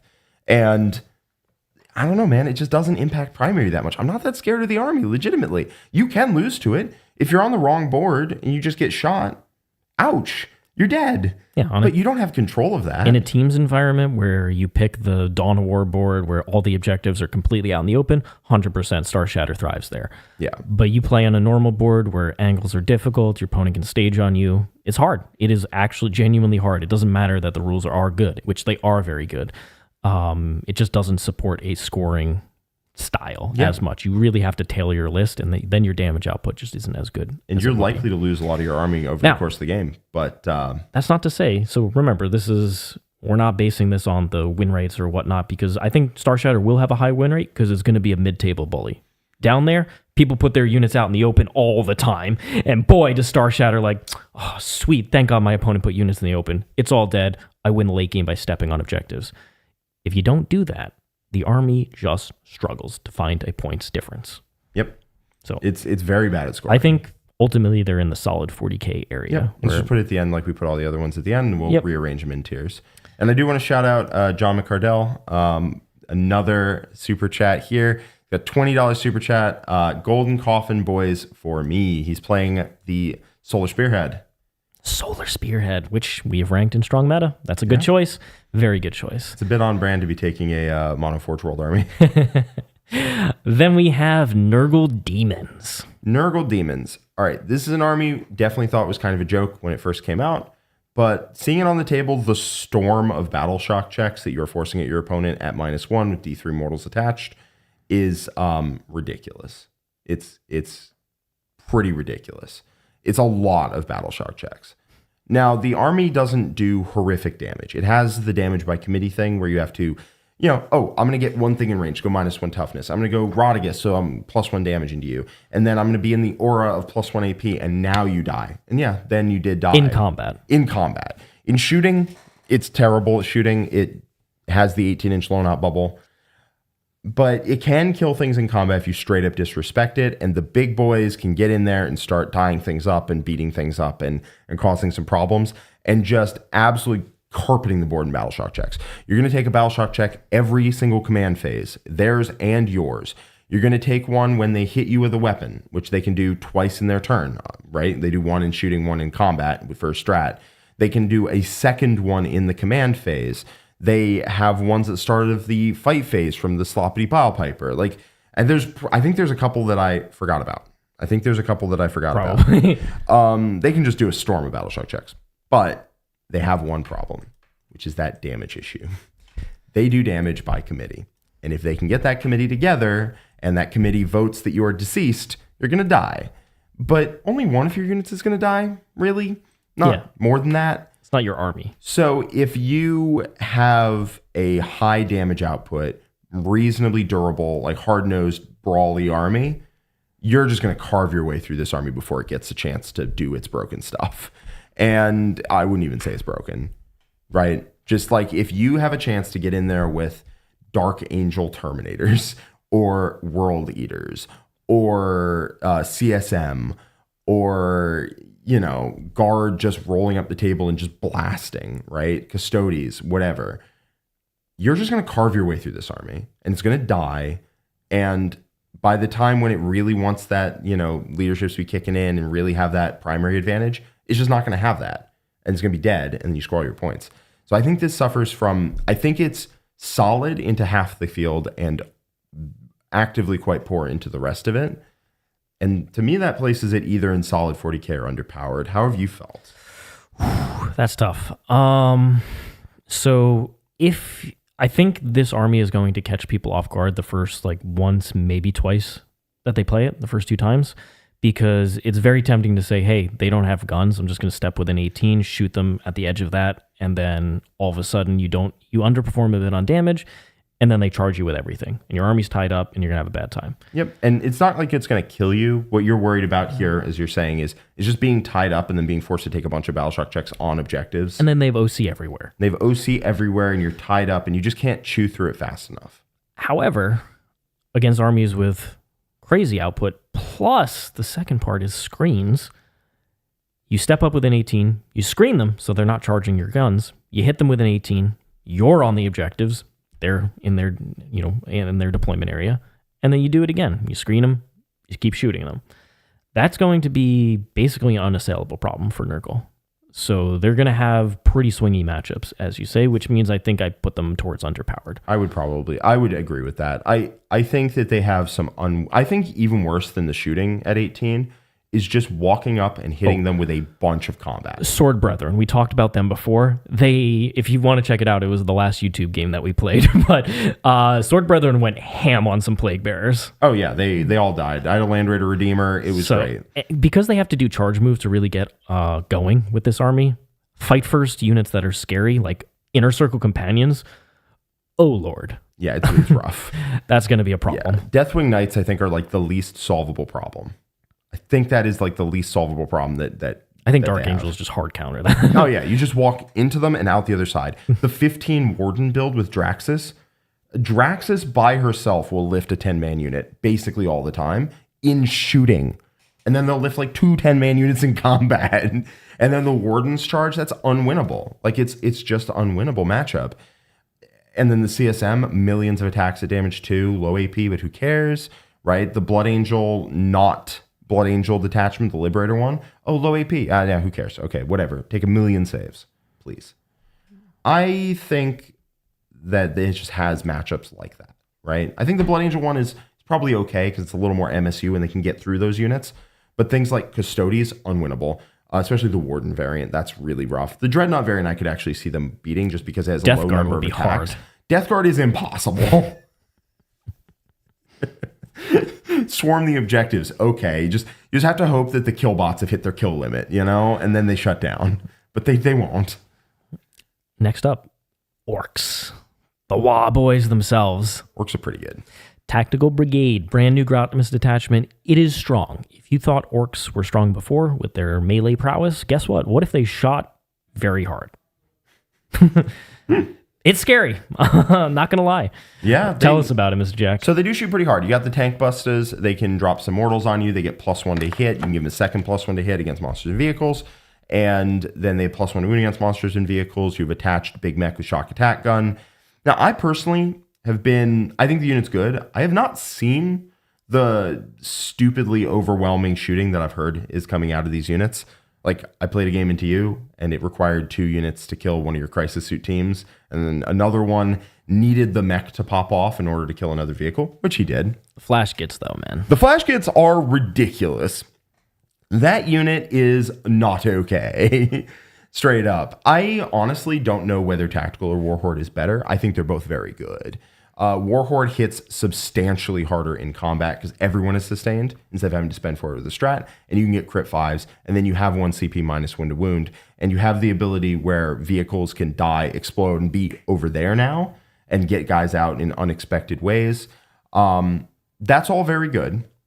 And Warhorde hits quite hard, and I like Warhorde personally. And you can still take the tank buster units in Warhorde. They're not quite as good, but they'll still answer tanks pretty well.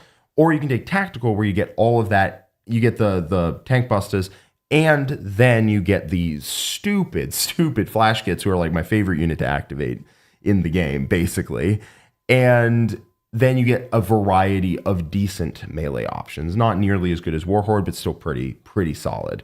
You saw Brian Sipe, I believe. I know he did quite well. I believe he 5-0. 5-0, didn't make top cut because he played some very strong opposition, from what I understand. Yeah. I believe he had 3 units of Breakaboys and 3 units of Tank Busters, and then I would be shocked if he didn't have the flash kits. He did. And he had a 10 and a 5. 10 and a 5. Yeah, the 5-mans are also quite solid as well. The army in Tactical Brigade has stealth across the board, which in some matchups is pretty nuts. And I don't like it. Yeah. Yeah.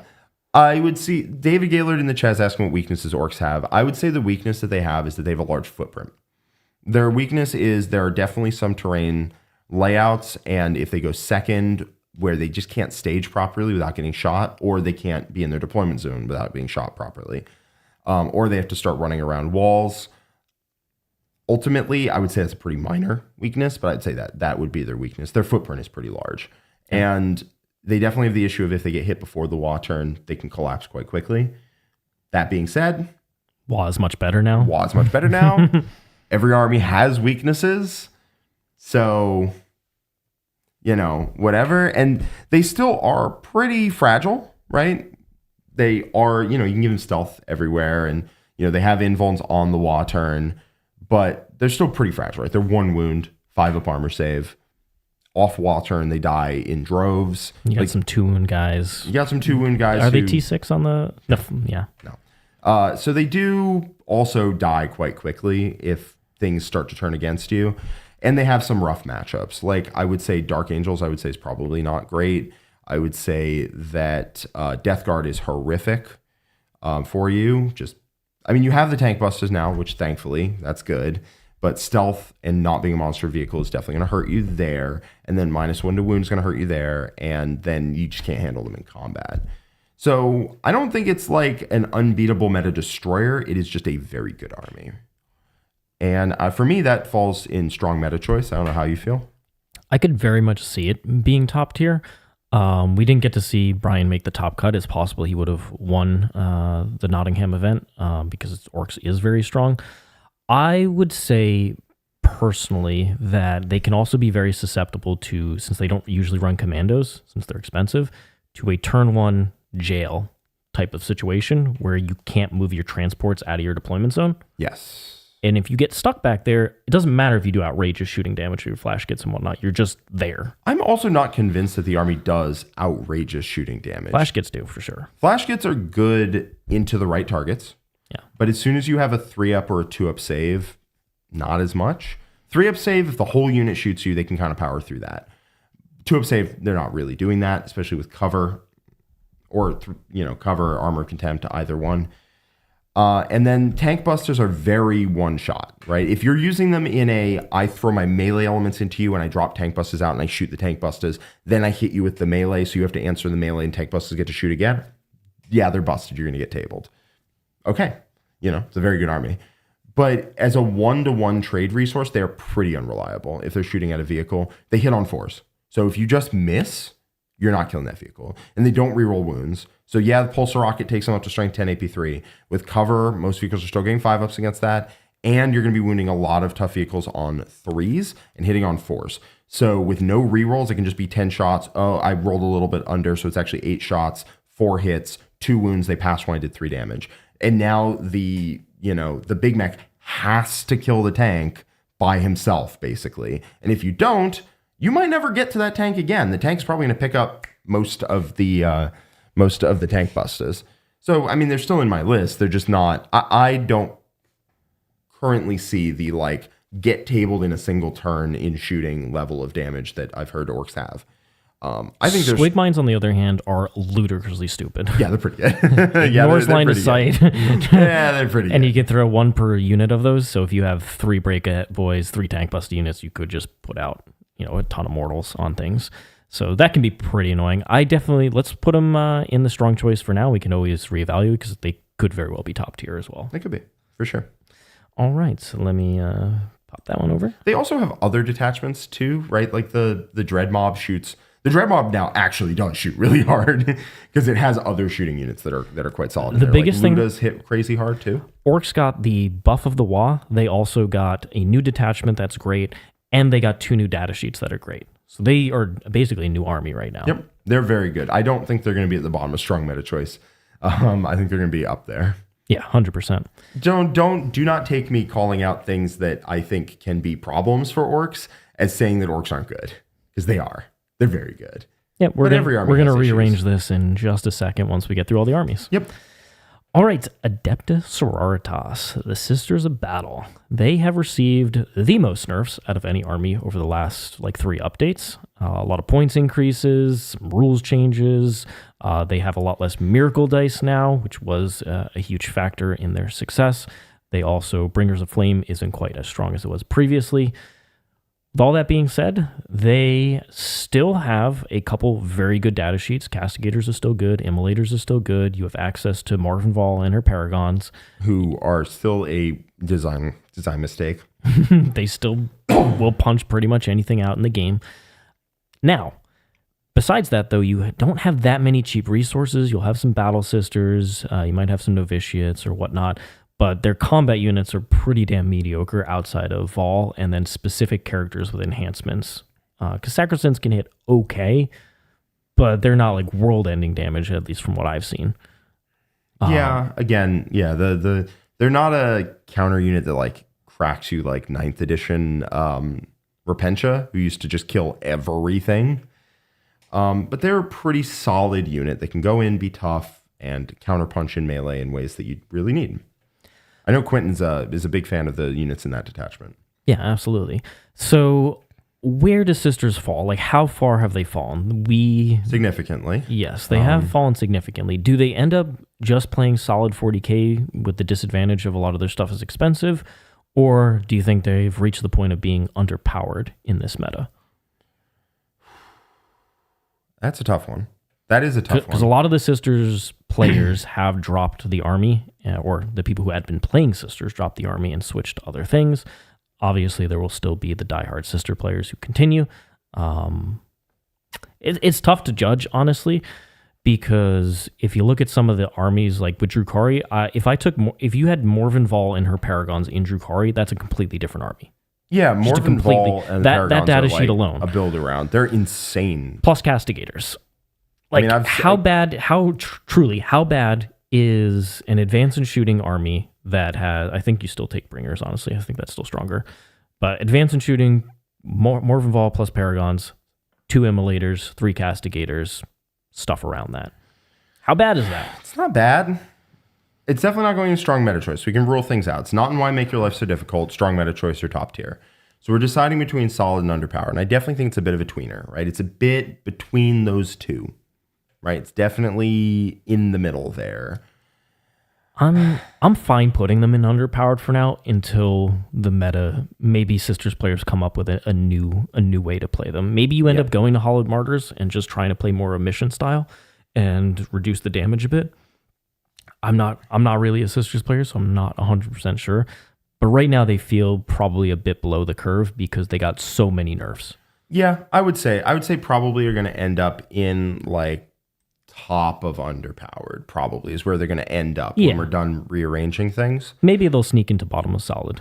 They might. They totally could. I definitely think they're hovering on the line there. So we'll see. Morvenval's still pretty gross. They just have very few units overall when you take all those packages. Yeah, and they're also a critical mass army where they need 1 unit to shoot you, so a second unit can shoot you, so a third can shoot you. And when they had a ton of units, that was fine. And now they don't, it's a lot less fine. And their Miracle Dice generation dropped off a cliff. Yeah, I think you probably revert some of the points nerfs because Miracle Dice was one of the most abusive mechanics. It's just I get whatever I want when I want it. Yeah. So, we'll see. I think there's also a bit of the same thing as with Khorne and Warpbane, where if we rank it, where currently people are still figuring builds out, so we can't rank it as though it's going to be where we think those builds might end up because we haven't seen them yet, right? It's possible that the Grotmus detachment and whatnot means that the detachment claws its way back up into solid 40k, but they haven't done that yet, so we can't rank them up there yet. Yeah, I think that's fair. All right, next up is the Slaanesh Demons. And this is an army that just won the biggest super major that has happened in the new meta. I think it's the only super major that has happened. But Slaanesh Demons, they are extremely hard hitting because they have access to 4 reels to hit and wounds on a variety of weapons that also have dev wounds. They have Keepers of Secrets, which are great data sheets. They have Fiends now, got some buffs. It's an army that can threat overload you, can stat check you, can hit you extremely hard. I was going to say that this was going to be a similar thing to the Khorne and Wartbane, where the people haven't figured the list out yet, so we can't rank it where it might be, but they did. They definitely did. Nottingham this weekend was won by Slaanesh, and so they're no longer theoretical. They are very real, and they hit incredibly hard if they're allowed to reroll hits and wounds. They drop off significantly if they're not allowed to do that. Their units don't hit that hard otherwise.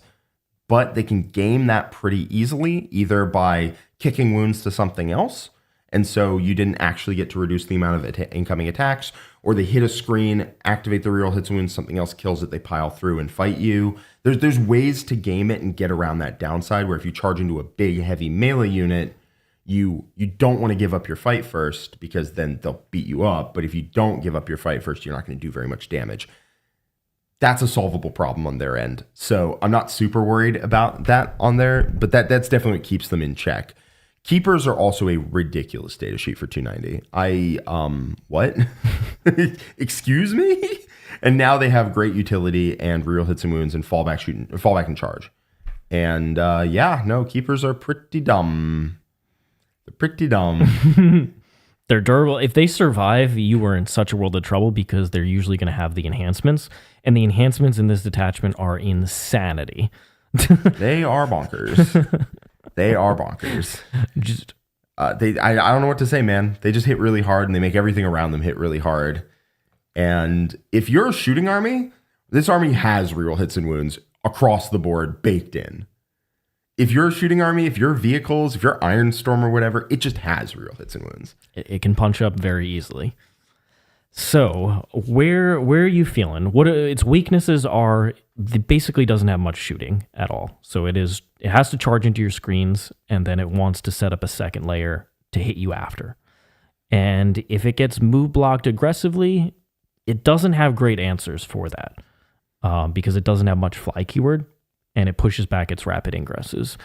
Now, a lot of armies right now are very damage heavy, and they're very MSU. And so they don't typically have giant screens that are just going to stop them.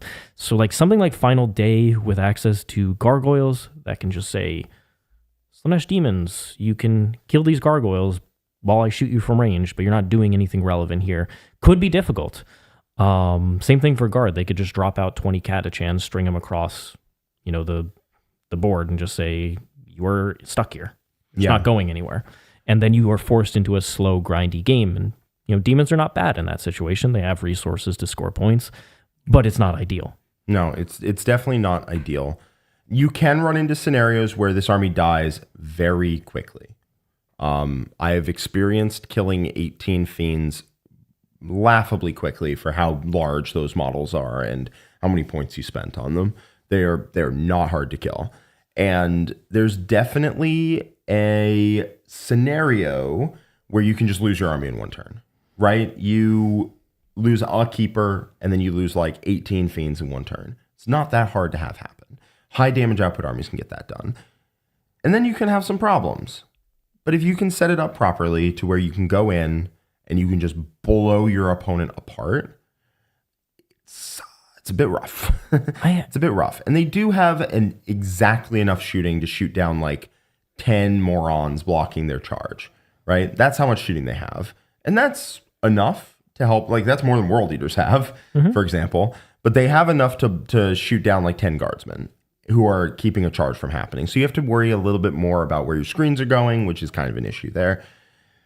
It's a good army. It's just a good army. It poses questions. It has weaknesses. You're trying to exploit their weaknesses. They're trying to, put their game plan onto you.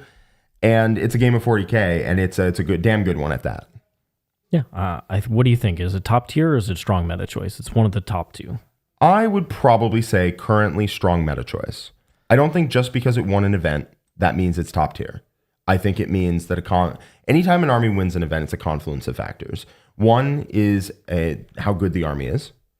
Two is how good the player is. And from what I understand, although I don't know if I've met him, I believe Will Whitaker is his name. Mm-hmm. I believe he is very, very good. And then also it's how did the games go? And so there's always, and I say this as two people who've won several events, there's always randomness. It's always random whether you win an event or not, to a certain extent. So I don't think winning an event means that you were the best army there. It doesn't necessarily mean Especially because the top cut was only 4 armies, right? And there were 10 undefeateds. There were 10 undefeateds. Who knows? Maybe if he played into, Orks, he'd have some problems. I do think there are some matchups that are not great. Death Guard, for example. Anything that can reliably punch you out before you charge, you have to do a lot of work to get around, right? You have to base everything up so they can't really interrupt. They can't really fight properly, not even interrupt, just fight properly. But you can do that. It just requires more effort. If you're putting in more effort than your opponent, if they're even skill with you, they're more likely to win than you are.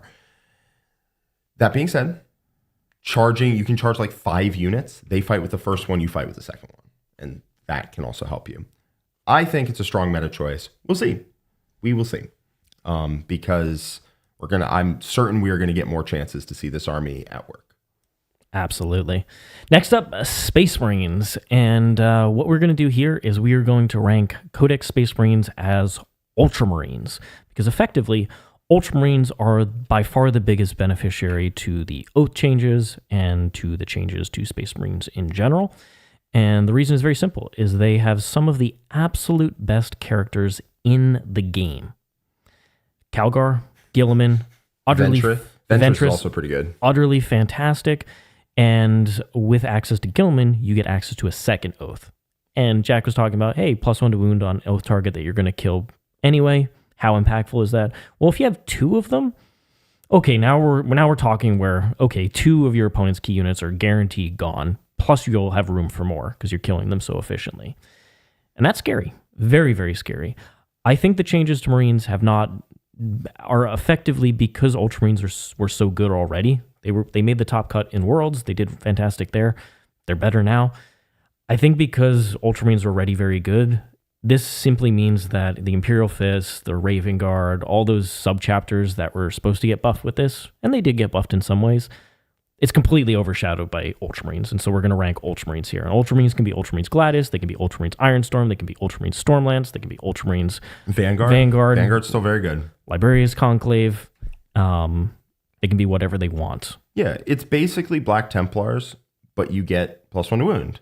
It's basically Dark Angels, but you get +1 to wound because you get your specific chapter-specific units, but you also get +1 to wound. And then you have one of the best ways to interact with that +1 to wound with Guilliman, because you can do it twice every turn and get so much CP it would make your head spin. If you have a captain, you get a free strat. If you have Guilliman, you get a free strat every turn. So that's 3 player free CP turn, not battle every run. Player turn. So that's 3 free CP, and then you get an extra CP from Calgar because Calgar gives you a CP, and then Guilliman gives you free strat, captain gives you free strat. So you are playing with a level of CP that is so far above what your opponent is playing with. It's ridiculous. You are playing with essentially 6 CP every battle round for 5 turns. That is 30 CP. Your opponent is playing with 10. If they have a mechanic for getting more, it's 15. It's nutty. And this is, you might say, well, what stratagems do Space Marines have? All those different detachments have amazing stratagems that you will be spamming. Yes. With plenty of room to just do random rerolls. I mean, even a grenade every turn. Yeah, guaranteed 15 mortals. You pull something off your opponent's board at the start of the game. There you go. Bye-bye. You don't have it anymore. Sorry. Yes. So people may not have seen the full combos here. This is one of the strongest armies in the entire game. It's going to be meta-defining. You're going to see so many different variants of it. Ultramarines make most Marine chapters look not quite as good because they're not taking full advantage of the new rules, but Ultramarines, wow. We rattled off like 5 detachments you can play with different configurations builds that are all very strong. I would be hard-pressed to name the best one. I don't know which one the best one is. Is it the Stormlance that John's been doing really well with? Is it Gladius that just has some of the most cracked rules in the game? Is it Josh Roberts Ironstorm? made top cut with it? Yeah. Is it Ironstorm that just shoots people really hard? Is it Vanguard that plays completely sideways to how the game plays? It's basically like a Deathwatch that is as good as Deathwatch. Yep. Teleporting Marines with big guns. Who knows? So, and that is pretty good. It's pretty good. It's pretty good. All right. Next up, Space Wolves, which I believe is the last Marine chapter. It is. And in my opinion, it is the worst one. Unfortunately, someone's got to be worse, and I think it's the pups' time. They're pretty close to Black Templars, which, spoiler alert, is going to dictate where they go. They still have decent, rules. They still have decent bodies, right? Because they get Space Marine data sheets. And the detachments are not bad. You can make a decent Gladius. You can make I think the Champions of Fenris as a detachment is garbage. But Champions of Russ is still pretty good. It's a pretty solid, like, all-rounder melee detachment. And Stormlance is still pretty solid. Yep. But I do think it is going to be the worst of the Marine bunch. And you're pretty heavily incentivized to take chapter-specific units. In fact, there's no real... Well, you could take Champions of... You take Champions of Rust with no chapter-specific units to get the +1 to wound. No, sir. No, sir, to that. You have really good units like Ulrich. His unit just massacring stuff. You got good data sheets in there. Yeah, and Stormlance is still solid. It's still solid. It still does the thing it does, which is just jail you in. And somebody's asking how Wolf Jail survives with +1 to wound oath. You have 3 units. They can kill 1 a turn. That's 3 turns they spend in their backfield getting charged. And then you just need to stall past there. So, and they don't kill it for free also, even with +1 to wound, because you're -1 to hit, -1 to wound on whatever they oath. Or what you do is you go -1 to hit and wound on the thing that they don't oath, and you're like, you will do 0 damage to this. So I think there's still play there, but I think it ends up in solid 40k because Marines, but not for very many reasons other than that. They have been the Marine chapter that's taken the most nerfs over the past couple updates, mostly on the back of the Stormland Space Wolf spam. Yeah. I do think Champions of Rust, though, has some play. I mean, the next time we play Space Wolves, it's probably the one I'm playing because it's the one I'm most excited for. You still got Bjorn with his annoying Vect Aura. You still have some really hard-hitting units. Some really hard-hitting units and stacking buffs in that army. I think it's legitimately pretty good. I think it's a solid army. Boom. Solid. Next up, we have the Tau Empire. Tau received a brand new detachment, the Auxiliary Cadre in Grotmus, and I think the detachment is pretty solid.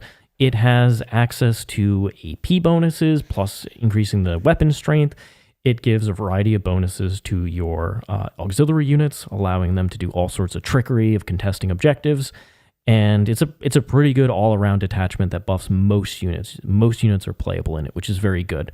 Monka and Kalyun, still solid detachments. They only interact on the certain turns, which is certainly a limiting factor.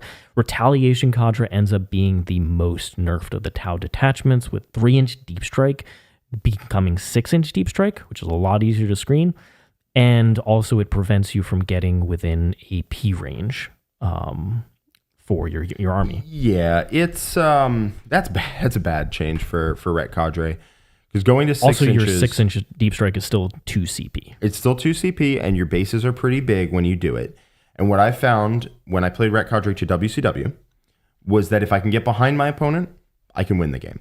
And if I cannot get behind my opponent, it is very tough to win the game. Because they can contest your primary pretty easily, but you can't do the same back. So going from a 3 to a 6-inch Deep Strike, that could just be the death knell of that army altogether. Not like Tau, but Ret Cadre. Now they have a new detachment, and you've been playing the new detachment, but you're still working on trying to find the exact mix of units that you like. I haven't found the exact mix. It's very hard. Tau is just a very difficult army to play because it plays very different from every single army, and I'll explain why. So first of all, to get the efficiency of your units, you need to guide them, which means a second unit is looking at the target that you want to hit. And usually this unit gives other buffs like Marker Light for ignores cover, rerolls potentially from stealth suits. So it is worth doing it. It's just now you're putting out, say, a 145-point tank and then a 60-point stealth suit unit. And then you also need stuff on objectives. So you're going to have some sort of screen or whatnot. And all of a sudden, you're committing a lot of units each turn. And Tau can have a lot of units. There's a lot of cheap units.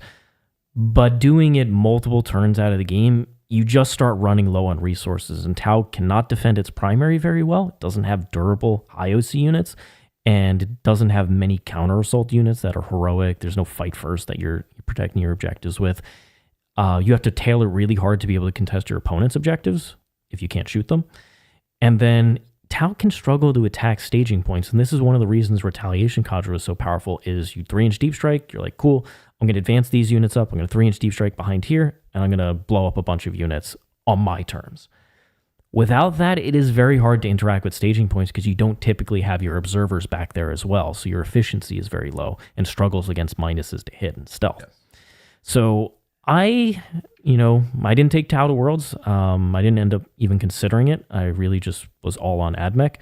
And I think that remains. I think Tau is just a very difficult army to play if the objectives are hidden. As soon as you tell me that objectives are out in the open, we're having a game, baby. We're enjoying life. Because then it doesn't matter if I don't survive out there, because I don't even need to touch them. I'm just going to kill my opponent off them, and I'll step on the objectives late game.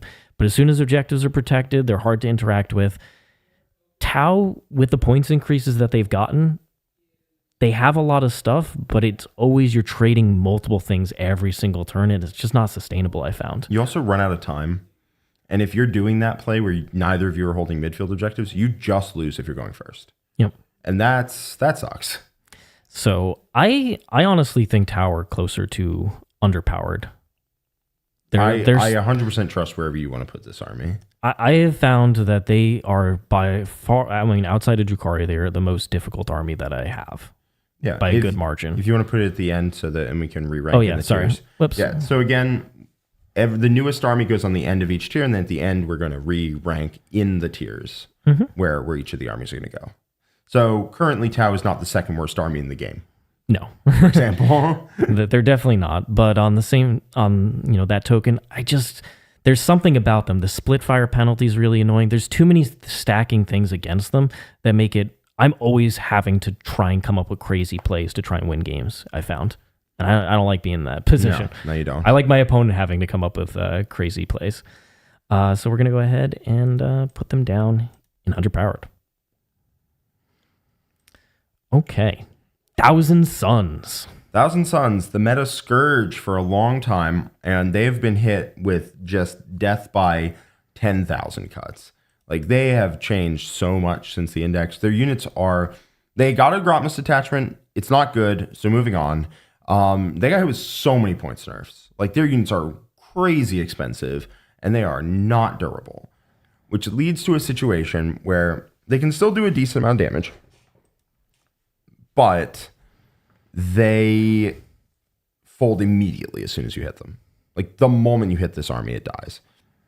And they're also a critical mass army where they need a decent amount of Cabal points and whatnot in order to make their game plan work.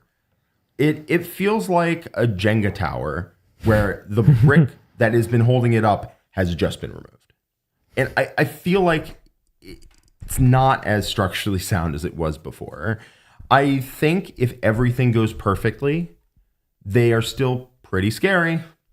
If they all do exactly what they need to do, it's all pretty scary. But the moment a Doombolt rolls a 1 and the unit lives and hits you and picks up one of your units and now you're down a resource, you just can't afford that.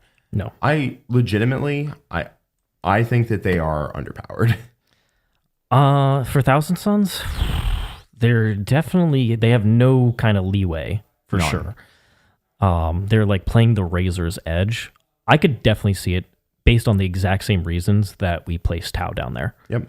Also, yeah, like you said, if you are having to work harder than your opponent... I'm always having to work harder. It's crazy. I think Thousand Suns players probably feel exactly the same way. Then you're going to lose the game more often than you don't into players that are as good as you but don't have to work as hard. In addition, the top end of the meta is pretty hostile to them right now.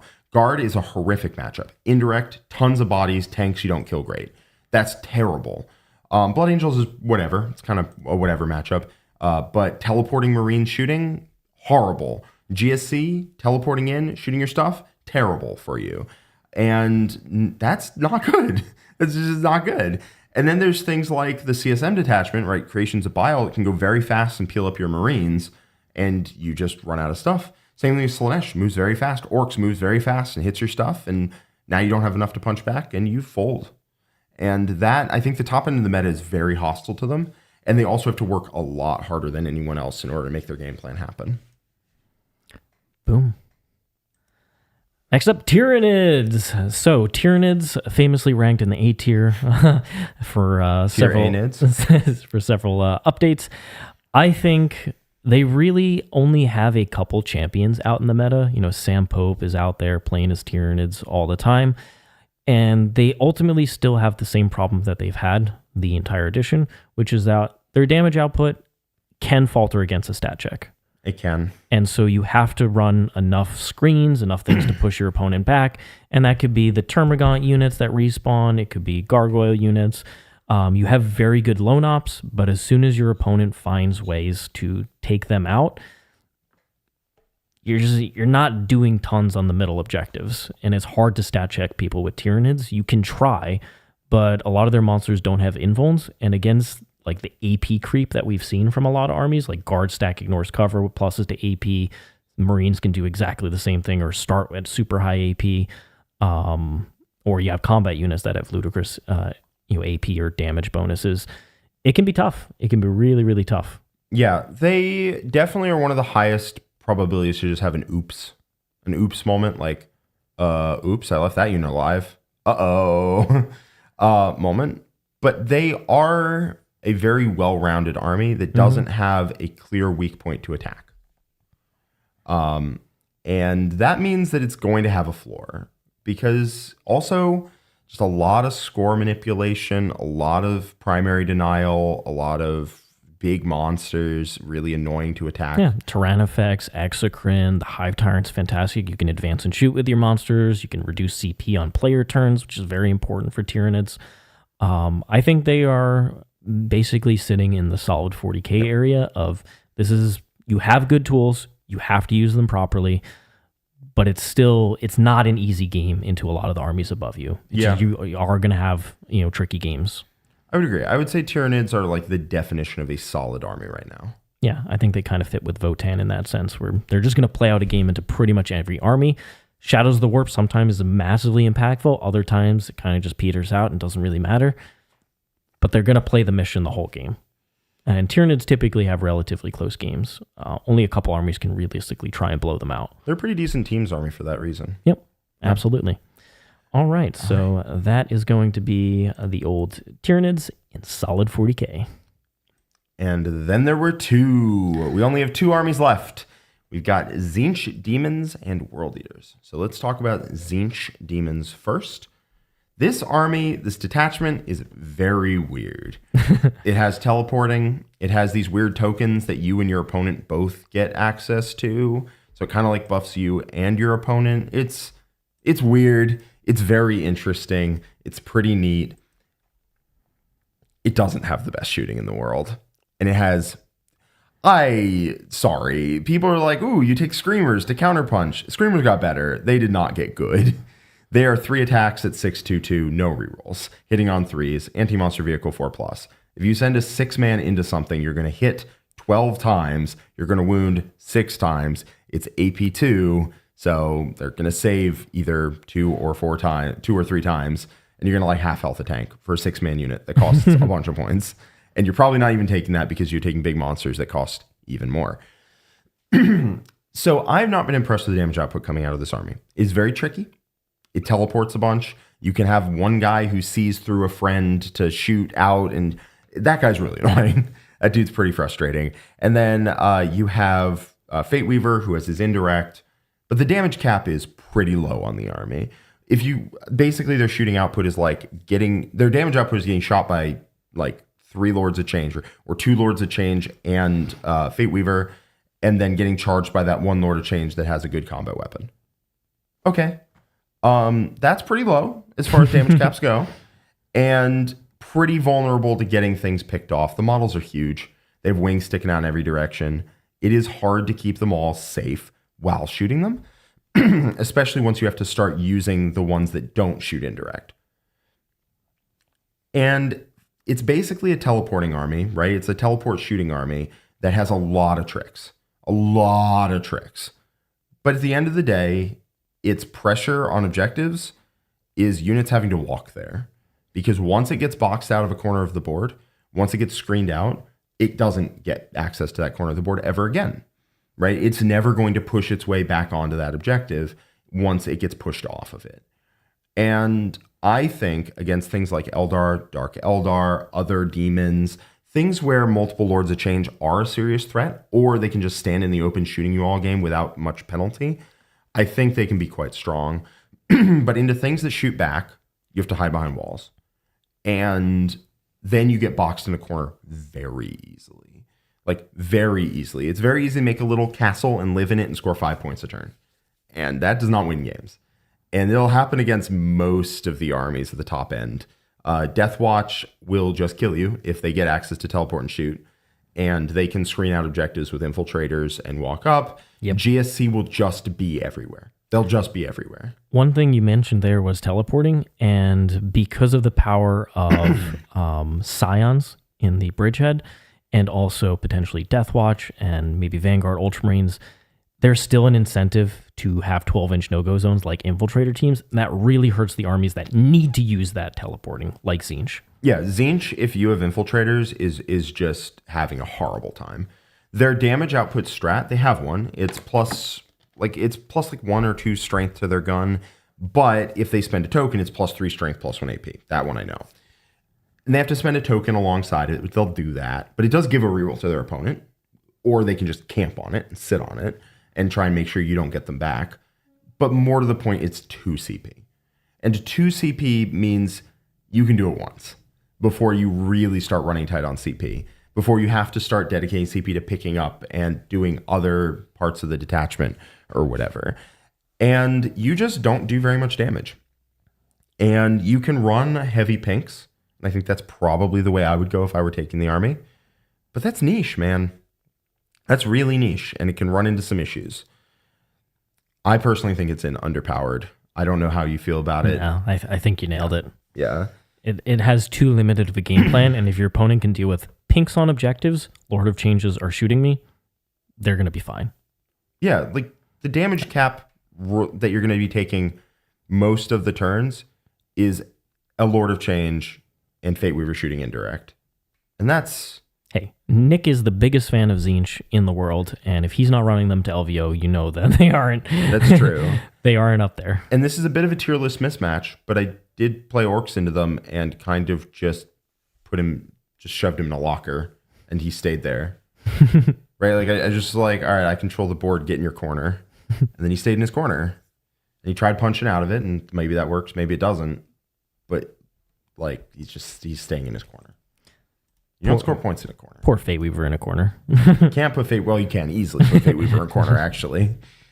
It's a problem. Maybe it gets figured out, but the problem is figuring it out with that detachment involves finding data sheets that don't exist. Right? You have 5 data sheets. We know your damage cap. It's here. So if that isn't enough, you're getting boxed in a corner. Do you know who likes putting people in a corner? The last army to rank World Eaters. God, that would be the hardest counter ever. World Eaters just going from yard, just coming in and smacking you. World Eaters are perennially underrated, I think. All the time. I think they're underrated because they're an army that tells you they're simple to play. Oh, we're simple. Don't worry. Just run at your opponent. Charge them. It's easy. But they're not. You have one tool, and so you have to know how to use that tool in the exact right way to solve all your problems. You have combat. That's what you got. And you can take some shooting, and sometimes I do, and sometimes I don't. But you have to solve all your problems with movement and combat. And combat is mostly just movement, right? Charging, piling in, consolidating, getting to objectives, blocking what you need to block, tying up what you need to tie up. And so it's a complicated army masquerading as a very simple army. But man, it is hard to stop when it's doing its thing. When it moves very fast and stickies objectives and boxes you off the objectives and takes all your objectives away, and also they're killing you because it does hit very hard, man, it's tough to deal with. It just is. I do not ever see Necrons beating a well-played World Leaders list. I just don't. Right? Like, it would be tough. It would be -1 damage Silent King is pretty damn good into World Eaters, but that's one thing. That's one thing.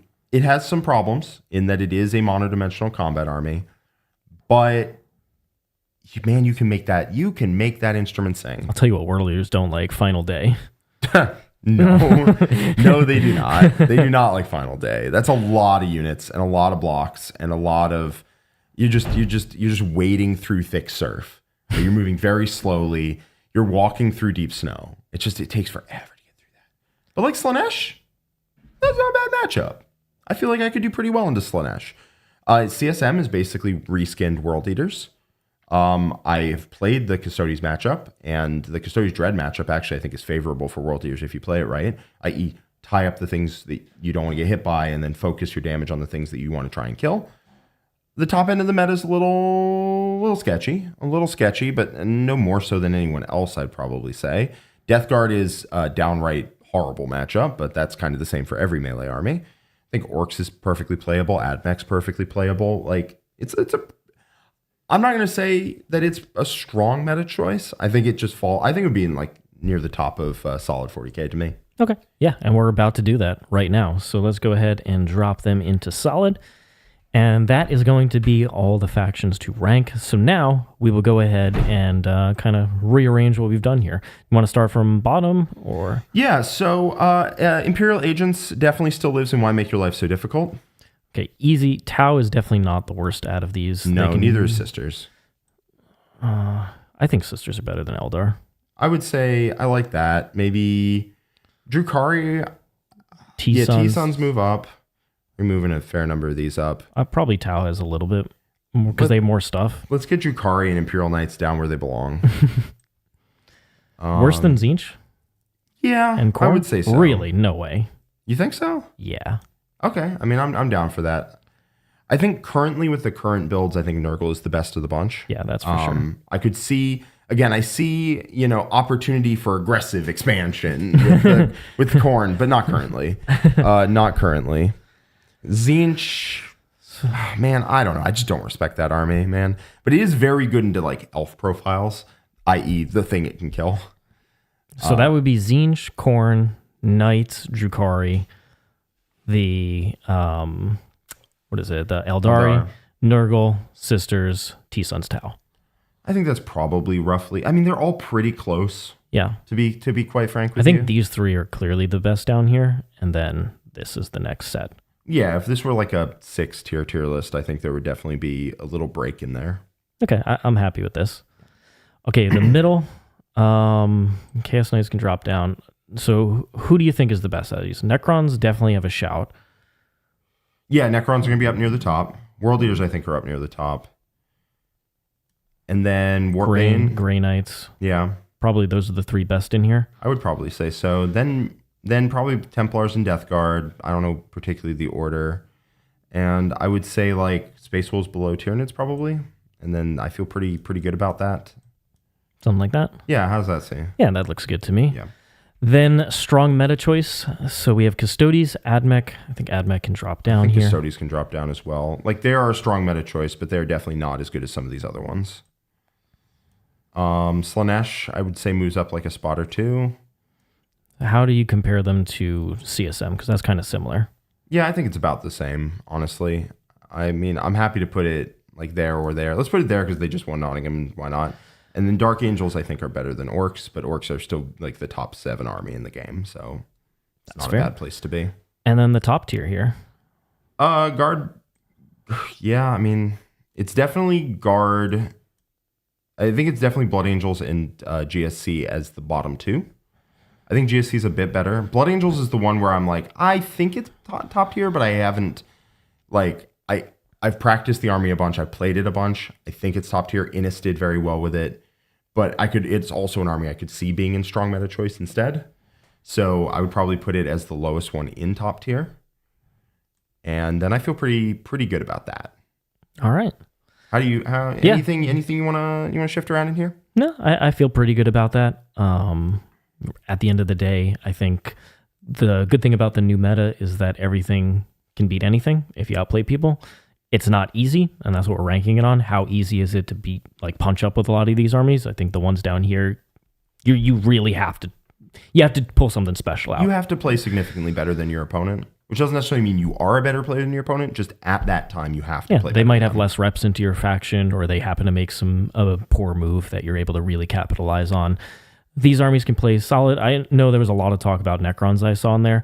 I mean, David Gaylord, Josh Roberts both play Necrons. Neither of them even close to Necrons at Nottingham. If Star Shatter was a top army, you would have seen it. Yeah. It doesn't score very well. It is very scary. It will ragdoll people at mid-tables. I agree with all that. 100%. The army looks so stupid on paper, but in practice, it is so unwieldy. It's just tough to use and win games with. If games went 20 turns, sure, you table Absolutely. people. Yep. Yeah, but like over 5 turns, scoring points, holding objectives, they're just not good at it. They're actually like actively very bad at it. Yeah. And it has some rough matchups too. Like anything that can swarm the center of the board. This right here, I don't even know how I would ever beat a good AdMech player. GSC feels rough. World Eaters feels GSC's really bad. CSM feels really bad. Guard for you. is Orks extremely feel difficult. really bad. Guard is really bad. Marines still can shoot you to death while still having units. Yeah. it's all difficult. It's not good. Seriously, play the matchups as Necrons. I've already been playing several of them against top armies, and I'm playing more. It's hard.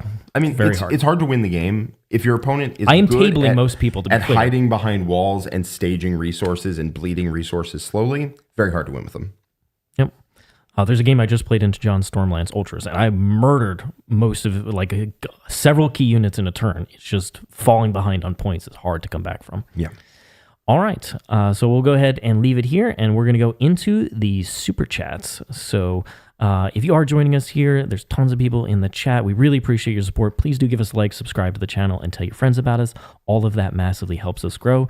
In addition, leave a comment below letting us know what you think of that tier list and how you're feeling overall about the new meta.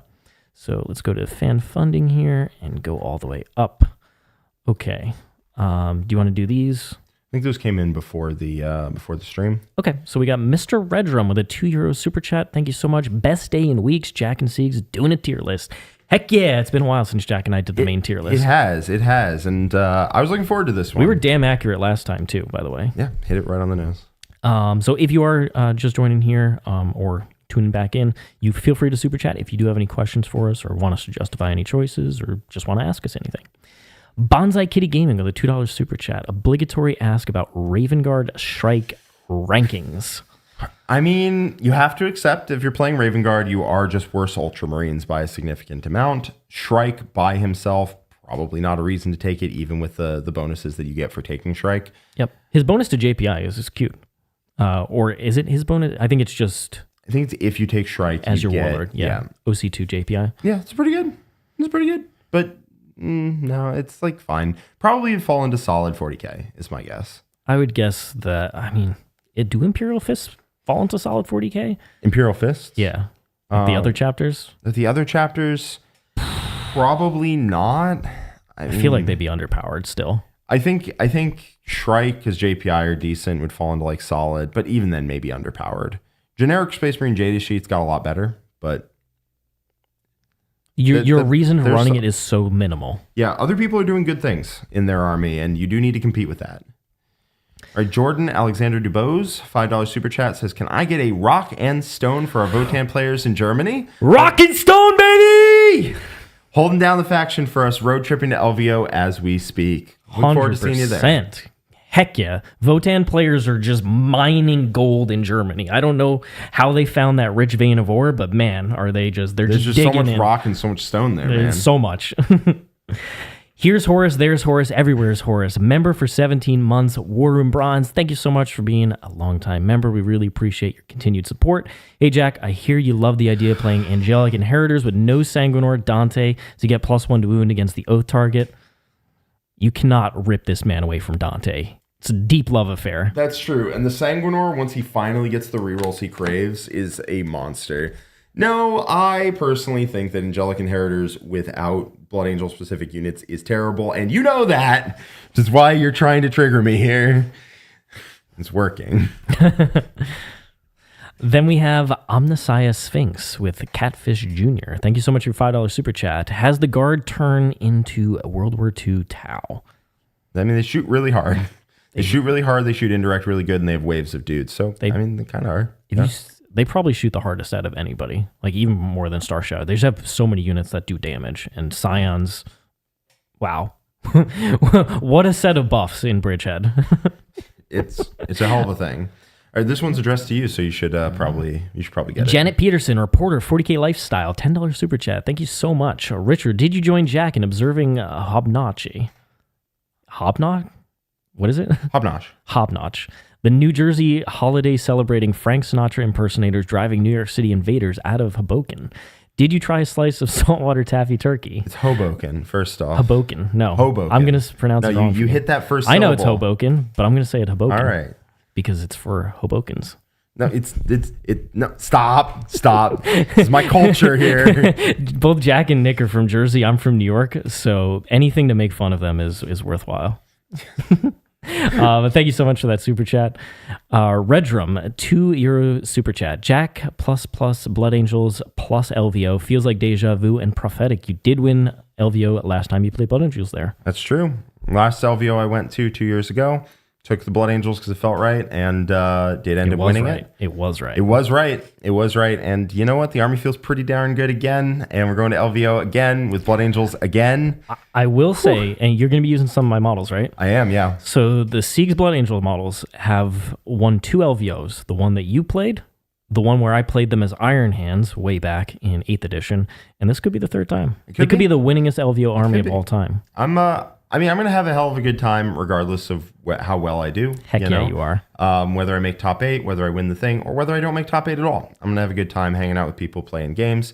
And I've usually found that if you only would have a good time if you hit a certain record in an event, then I usually just don't go because it's... Yeah, you got to enjoy the atmosphere, all the people. There's tons of great people that are going to be there. It is the largest event ever.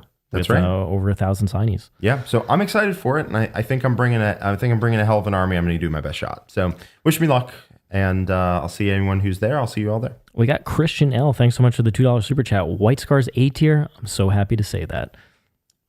In your heart, 100%. They're right there. Yeah. But if you like White Scars, you can play Ultramarine Stormlance, and it plays like you would imagine White Scars. Blue White Scars with which is what John does. Jagged Eye Khan, but he looks a lot like Ullman. Redrum, €2 super chat. Thank you so much. What is your evaluation of Custodes bikes?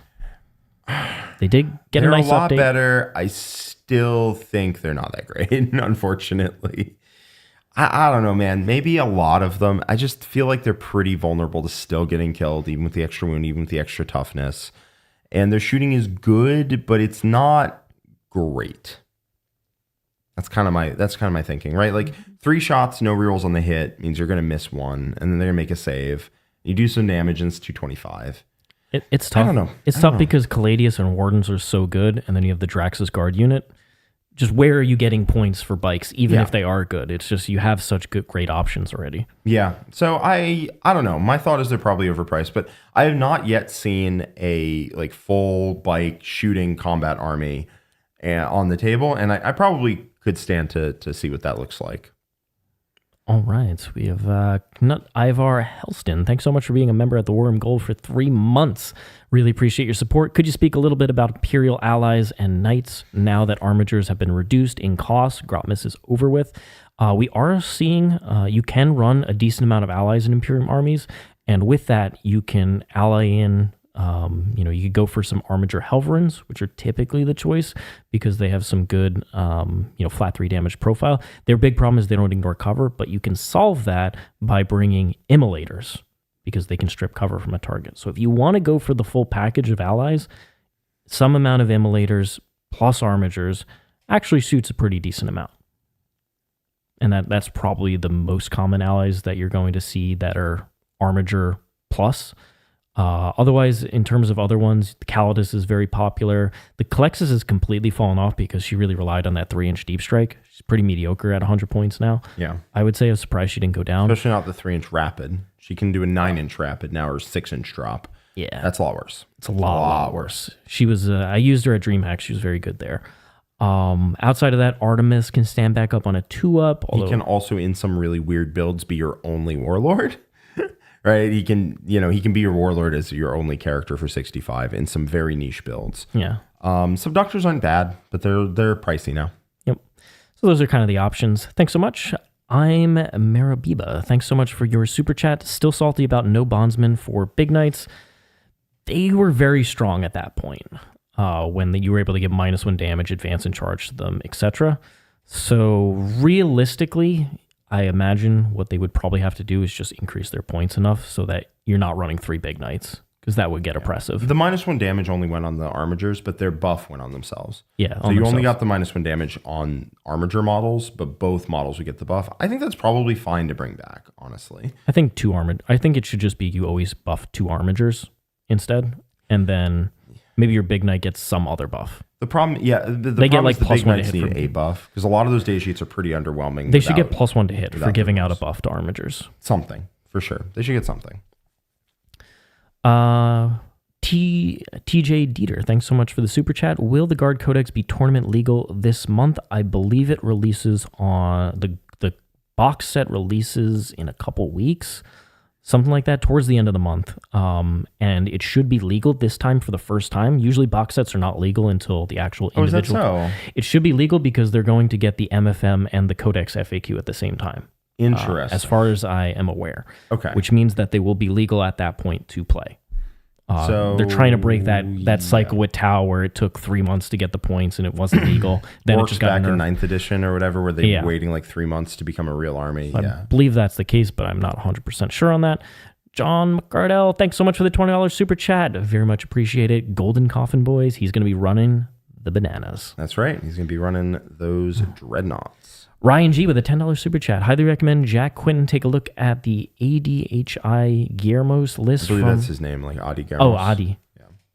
List from the Titan Games and Hobbies December RTT. While he came in 4th, he's an amazing Grey Knight player. Think he's found its best build. That'd be really exciting. Let me see if I can find it. Cool. I'll keep on going while you look for that. Miles E, thanks so much for your $5 super chat. Morning, Jack and Richard. Agree with Grey Knights, and that's why I pivoted off them. See ya at LVO. Well, you did just win a GT with the Grey Knights, so don't short yourself too much. Oh, damn, Miles. Well done. So, great job there, and excited to see what you do at LVO. Absolutely. December RTT. Tomcat DK, thanks so much for the super chat. Just to thank you for the quality content you make. Thank you for supporting it and also for hanging out with us. We really do appreciate that, and it helps us grow the YouTube channel and get our opinions out to more people and just share competitive 40K with the larger community. And that's really the most important thing, is getting people excited about playing games right now. I do not see... Oh, Titan Games and Hobbies. There we go. Gabriel Roth, $5 super chat. Actual strength of Slaanesh is calling your keepers daddy and using she/they pronouns. Many opponents get distracted by new and confusing feelings. Man, it must be really tough for you to play Slaanesh with one hand. That must be really rough for you, bro. Did you end up finding this great? I did. It's got Brother Captain with Radiant Champion, Castle and Crow, Drago, 5 Terminators, 5 Terminators, 5 Strikes, a Land Raider Redeemer, 2 units of 5 Interceptors, a unit of 5 Paladins, 10 Purifiers, and 5 Purifiers. Seems like a decent, like MSU-ish approach with a Land Raider Redeemer in the mix. Excited to see what they can do with it in the future. Exile Wargaming, $10 super chat. Thank you so much. Looking forward to seeing Harlequins in the top tier off the next ranking. Bring them back, Jack. You know, if Harlequins are ever a possible viable army, I will be playing them. Callum, member for 7 months of the gold tier. Thank you so much, Callum. I'm struggling to find love with NIDS this edition, but they are my favorite army for years past. I don't like that when I write a list, I feel like I'm missing rules compared to other armies or missing teeth. Any suggestions? Well, we've actually seen a wide variety of Tyranid lists. They are one of the armies that have the most diversity in terms of lists. The John did the State of the Faction for them last month. I'm sure you checked it out already since you have access to it at the gold tier. But there's an Assimilation Swarm list. Their Invasion Fleet is still good. Synaptic Nexus is still good. You have, what's the other detachment called?